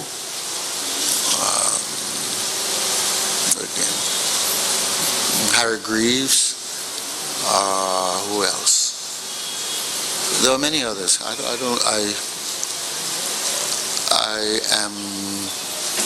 There were many more. Many would be. But these were people who were in the Washington area, largely in the United States. So basically, that's as much as I can say about ACDL. Could have factor the members supported Charles Taylor, ACDL is not a functioning organization now. It by the time the Banjul meeting took place, and many of us came into Banjul, and from Banjul into Monrovia, there was no need for ACDL once the peace process got underway, because the peace process itself was a constitutionally was a process designed to land us into a constitutional settlement, ultimately. So there was no need to have this going on. The process with respect to elections, to political parties and the numbers of parties that exist out there, well, I think the requirements now require revisitation. The constitutional requirement of, is it a constitutional or statutory, I'm not quite sure, the requirements that political parties must have 500 members, I think in 5 counties or something, was done at a different era when there were fewer counties and perhaps in a smaller population.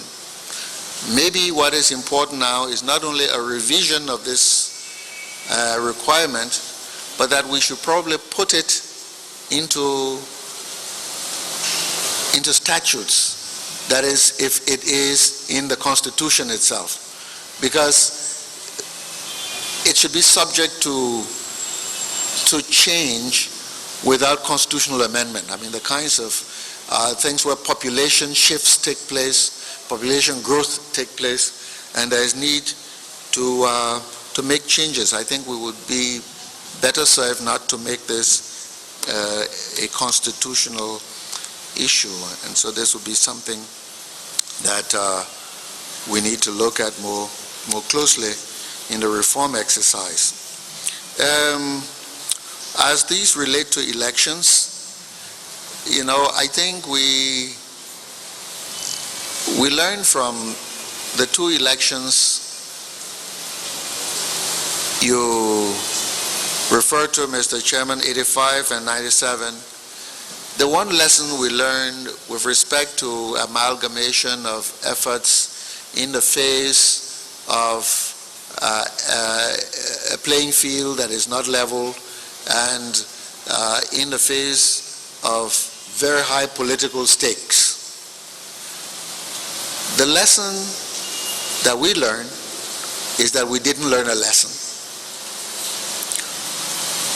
And I think this is sad, because 1985 provided us the clearest indication that if you have a political leadership that is largely governing by force, has on its side a monopoly of the means of violence, and also has on its side considerable state authority.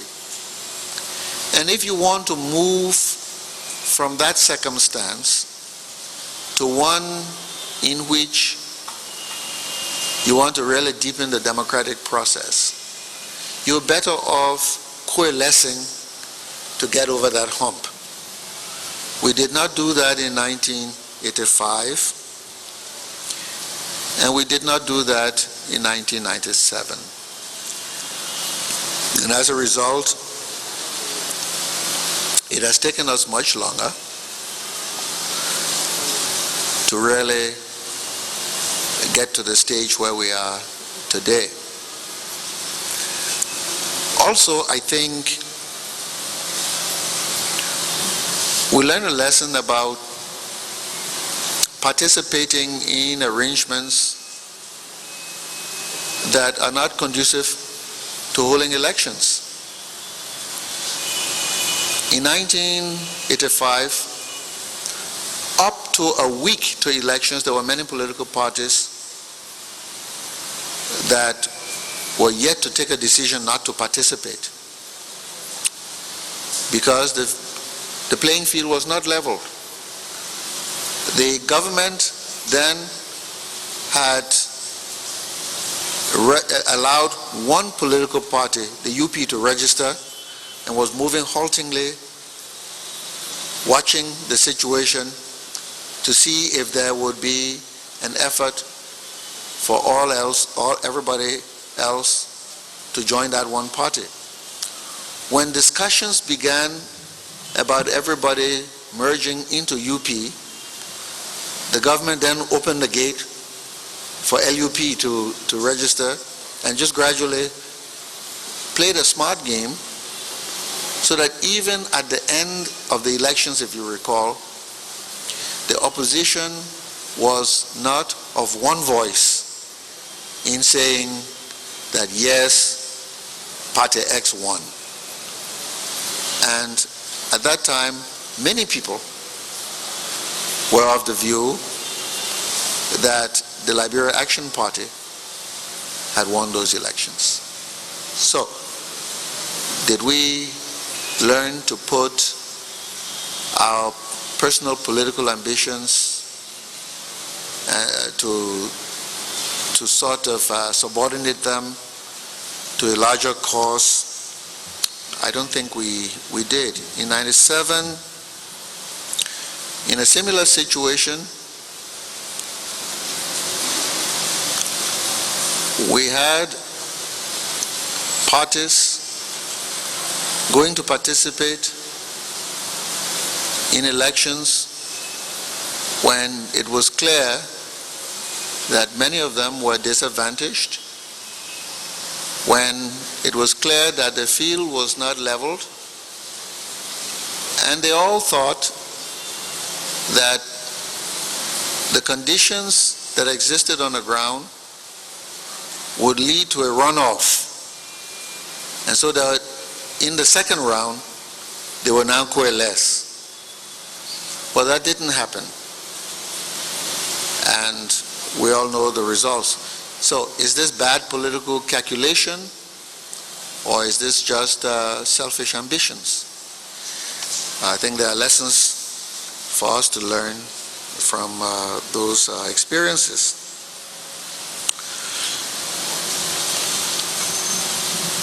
Did ICNU inherit money from the Doe government, or was there support from ECOWAS? The support from ECOWAS was largely material support from individual ECOWAS countries to the extent that they were able to provide some support. I remember President Jawara in the Gambia did his best to provide some relief, I think food, some food stuff or so, to the displaced Liberians and that sort of thing. But by and large, there was no financial support coming to the interim government from ECOWAS. There was never an outlay of money to say, here is start-up capital, you go and use this money. Anybody who said that was lying. The Nigerian government from time to time would help out with fuel and would help out with automobiles, and occasionally, if there's a big conference, they would help out in support of the conference. I think they help out to support the second All Liberia conference that was held here. But there was nothing like irregular budgetary subsidy coming from anywhere. At least not that I know of, except the maritime resources that were available to the government. Monies inherited from the Doe government, I don't know how much was in government accounts, but I think there were some accounts abroad with some minimal amounts. Again, I would really ask that you might want to ask Governor Vinton to come and discuss some of these issues. But I can tell you there were no millions of dollars anywhere. There were no millions of dollars that were available to do anything. The monies that were available that I know of and that we struggled to get were the maritime monies. A lien had been put on them by the bank, the Meridian Bank, and there were some powerful Liberian lawyers. Some powerful Liberian lawyers were in fact helping Meridian to deny this money, denied it to the interim government. Some really powerful lawyers Meridian lawyers in this way. It took also the support of the American government, recognizing that the interim government was a successor to the government that had been replaced. A statement from the American government was essential to give us access to the maritime funds, which were in American banks. So there was nothing that came easy here. And that money came in drips and drabs, bit by bit. It was our wise use of those resources that enabled essential services to that enable us to have essential services in this area. The argument was made that the new bills balkanized Liberia, but I don't think so, because every effort was made to open up an exchange point to allow the NPFL people to come and exchange their monies. Again, with the same rules applied. Bring your resources, and there were people who did.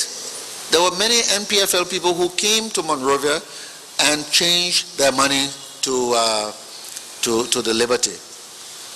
So that was a spurious argument, again used by people who had amassed containers and truckloads of money because they had looted banks. This was never a logistical problem or a problem that these people were being denied.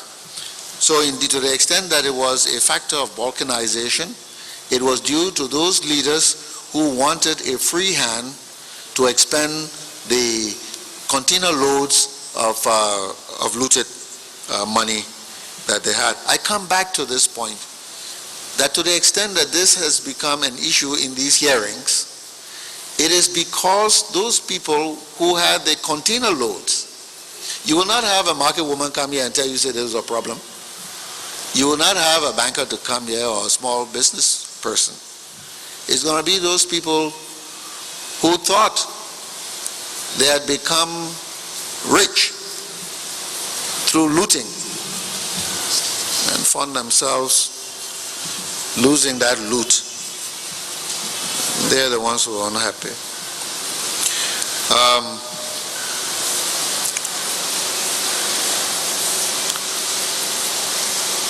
There was a question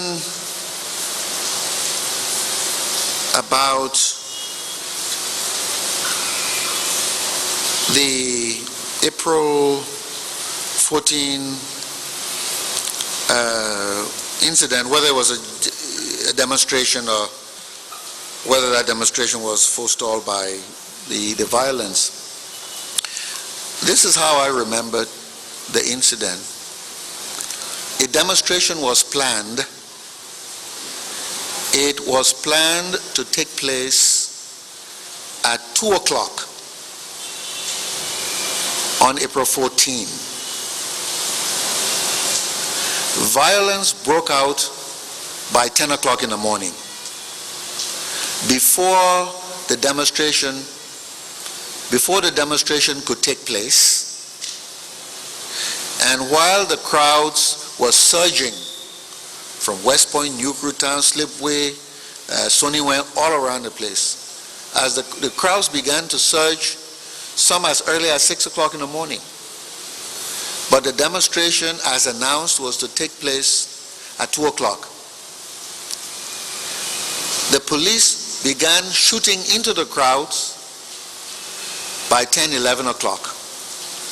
So there was really never a demonstration.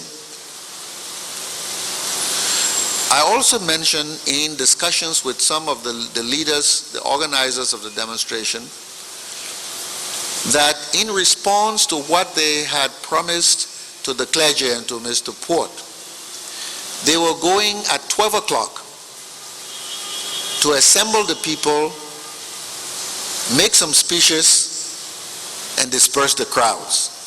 Now, whether they were able to do that, if they had been allowed to, whether tempers would have allowed them to do that, I don't know. But that, to the best of my knowledge, was the plan.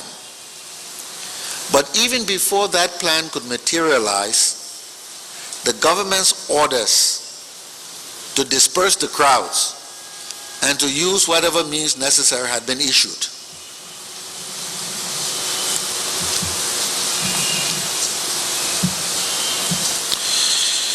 I'm not quite sure whether we can say the fact that we have a spike in the increase of the price of rice now is a vindication of the policies that were contemplated then. And I think the riots were not sparked by the proposal itself.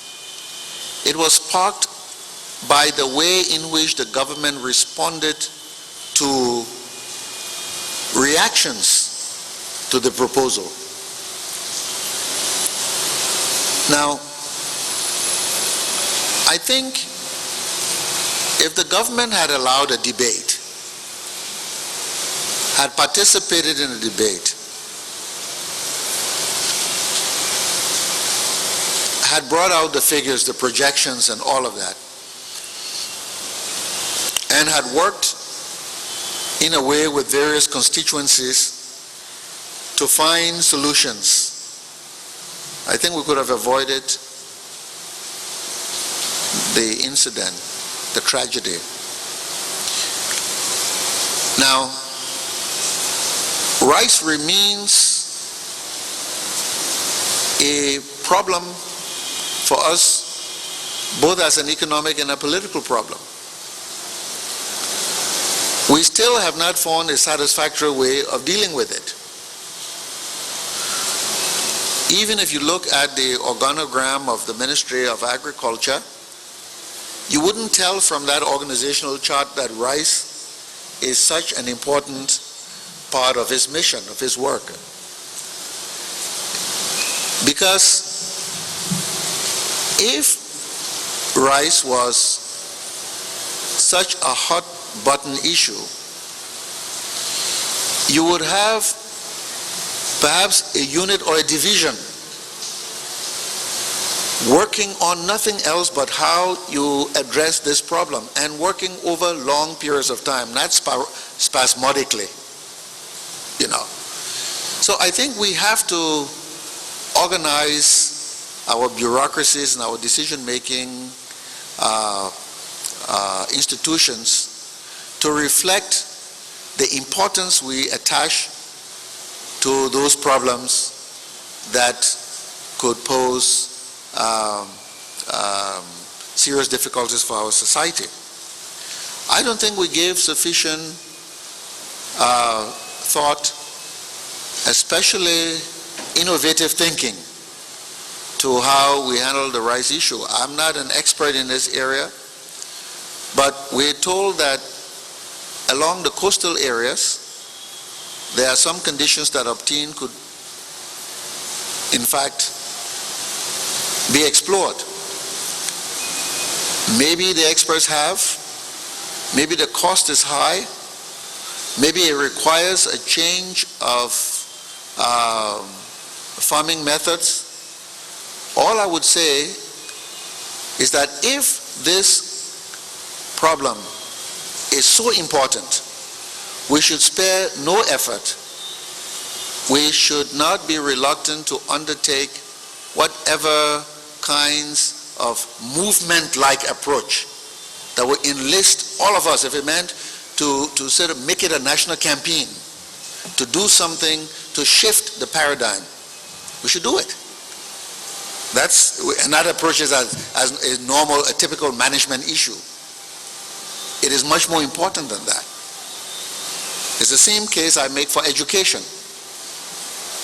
It is not good enough to go about education in the normal, regular mode.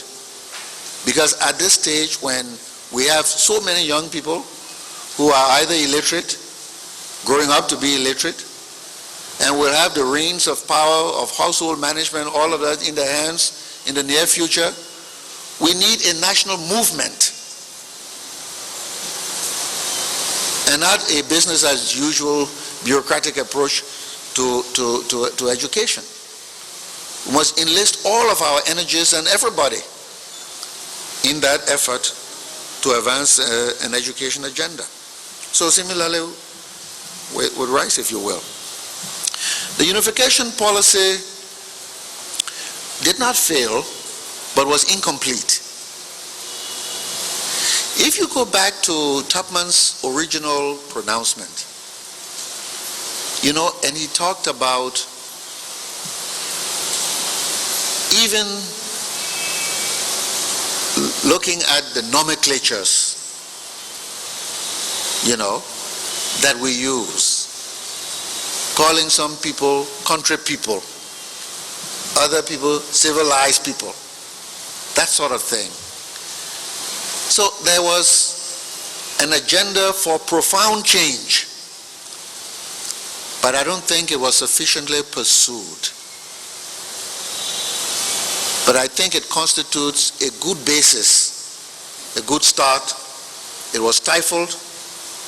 Now we should revisit it and see how in modern times we can improve upon it and move it forward. To strengthen the legislature so that it does not turn into an elite institution, I think is an interesting idea. We are stuck with a mode of representation that we borrow from the Western powers. A mode of representation that hinges largely on spatial factors, geographic factors. So we demarcate electoral districts, and then we elect people based on that spatial geographic factor. Maybe we need to go beyond that. And I like your thinking or the hypothesis put forward. I don't want to say that you are making a proposal, but throwing out some hypothetical situation, that it is possible, and it does happen, that when you go into elections on the basis of spatial representation, geographic representation, you can get a pattern of representation skewed in favor of certain people and against others. You can get it skewed in favor of those who can campaign better and have resources. And so in some legislatures or parliaments, there are efforts to balance this off. Largely, quite frequently it is skewed against women. And so there's sometimes an effort to establish extra seats for women. And those may be either appointed or some special formula organized to ensure women representation. There is need actually for us to examine this type of thing. For women, for youth. And I would even add for the disabled, that we have some patterns that will allow their representation as a special group, but with full powers to function as legislators. In some legislatures, some parliaments, they have gone beyond this and recognized the need for some kind of a deliberative body that may not be a lawmaking body, but a body for vetting ideas and perhaps screening alternatives and for advising both legislatures and executives. Sometimes they call it a council of state. where you bring the old experienced heads, former chief justices and members of the Supreme Court, former retired legislators or speakers or senators or something. And they don't sit as a legislative body, but as a council to advise, to look at issues. I think that also is a good idea. There are also, in some places where there are councils of chiefs, where your traditional leaders are brought together in a way that they can have some input into the processes of governance. One of the criticisms that I have of the way we have adopted Western institutions is that we do not realize that in Western societies, before an issue reaches a legislative stage for a decision, considerable discourse would have gone on behind the scene, not behind the scene, but in a society. That's what they refer to as deliberative processes, deliberative democracy. You have to have discourse. That's why they have all of those various forums, not only in the media, but in the United States, for example, the Brookings Institution. You can think about all of those, the U.S. Academy of Peace, all of these, where people are discussing ideas in a public way, such that you have this type of deliberation.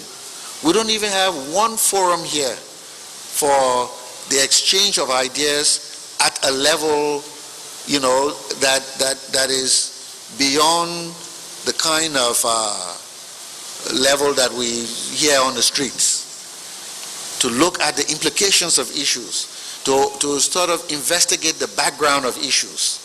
We're quick to take decisions on things we don't fully understand. And then when they backfire, then we find ourselves in trouble and we begin to apportion blame. So we need to step back a bit, and we need some of those institutions of deliberation that helps us to understand issues. Here we are, we even understand our own history. So, Mr. Chair, that's what I want to put on the table about that question that you put forward to me. When I made the comment about petitions and resolutions as being undemocratic, I made that comment against the background of the political culture and practices we've had in this country, where a president would want to do something, he will call this group of leading citizens, and yes, the leadership of the Masonic craft were part of this, but it was more than leadership, because you see, you had people in the Masonic craft, in the leadership, who were also part of the leading citizens of the country. You had former presidents, you had members of the legislature and all of this, but it was an informal body with no constitutional powers. It would make decisions, advise the president and all that, and the legislature itself became a rubber stamping body. But the true legitimacy or legitimization of those decisions came through petitions and demonstrations. Have you ever heard a Liberian leader, or maybe you have, there have been very few, who gets up and says, I am running for office. I want to be representative or senator, or I want to be president? We hardly ever put it that way. How do we put it? I am answering the call of my people, and I'm responding to their petition. We always said to be petitioning somebody to run for office. That is how we have created in our political culture a misuse of the concept of a petition. We have used the resolution to whip up crowds. Imagine the number of times resolutions were brought to President Topman to succeed himself. Whenever the president wants to take some action, even up to President Doe, you call the chiefs and you call the people to a rally and say, well, here is the problem. What y'all say? So that you whip up this mass, this mob hysteria, and use it to back an action that has already been preconceived. In that emotional period, you then claim to have a legitimate mandate. That's how dictators function. And we must draw back from that. That's the point. We don't need these demonstrations and petitions. We thank the president for doing this, and we call on the president to succeed himself or herself, and that kind of stuff. It encourages sycophancy. It short-circuits the legitimate processes of decision-making, and it exposes to mob action people who will say, no, hold on, let's not do it this way. Let's go through the legal channels and let's go through a deliberative process. I think we have a new dispensation and we must draw back from that kind of approach. So basically, these are the questions that you put to me. I don't know if I've dealt with them satisfactorily, but that's my response. Thank you. Thank you very much, Your Excellency, Dr. Amos Sawyer. We want to thank you very much for responding to our invitation and spending 2 full days with us. And we are glad to see your testimony has just come to an end and you have added much value to our work. We remain grateful. Before you leave, sir, is there any final word you would like to leave out with the Commission and the people of Liberia at this time? I'd just like to thank you, Mr. Chairman and members of this Commission, for giving me an opportunity and for being gracious. I thank you for the work you're doing for our country, all of you. I urge our people to cooperate fully with your efforts, and I urge that in your wisdom and your individual integrities, you do the best you can to preserve the integrity of this process so that it can contribute to reconciliation and healing in our country. Thank you very much. God bless. Thank you, sir.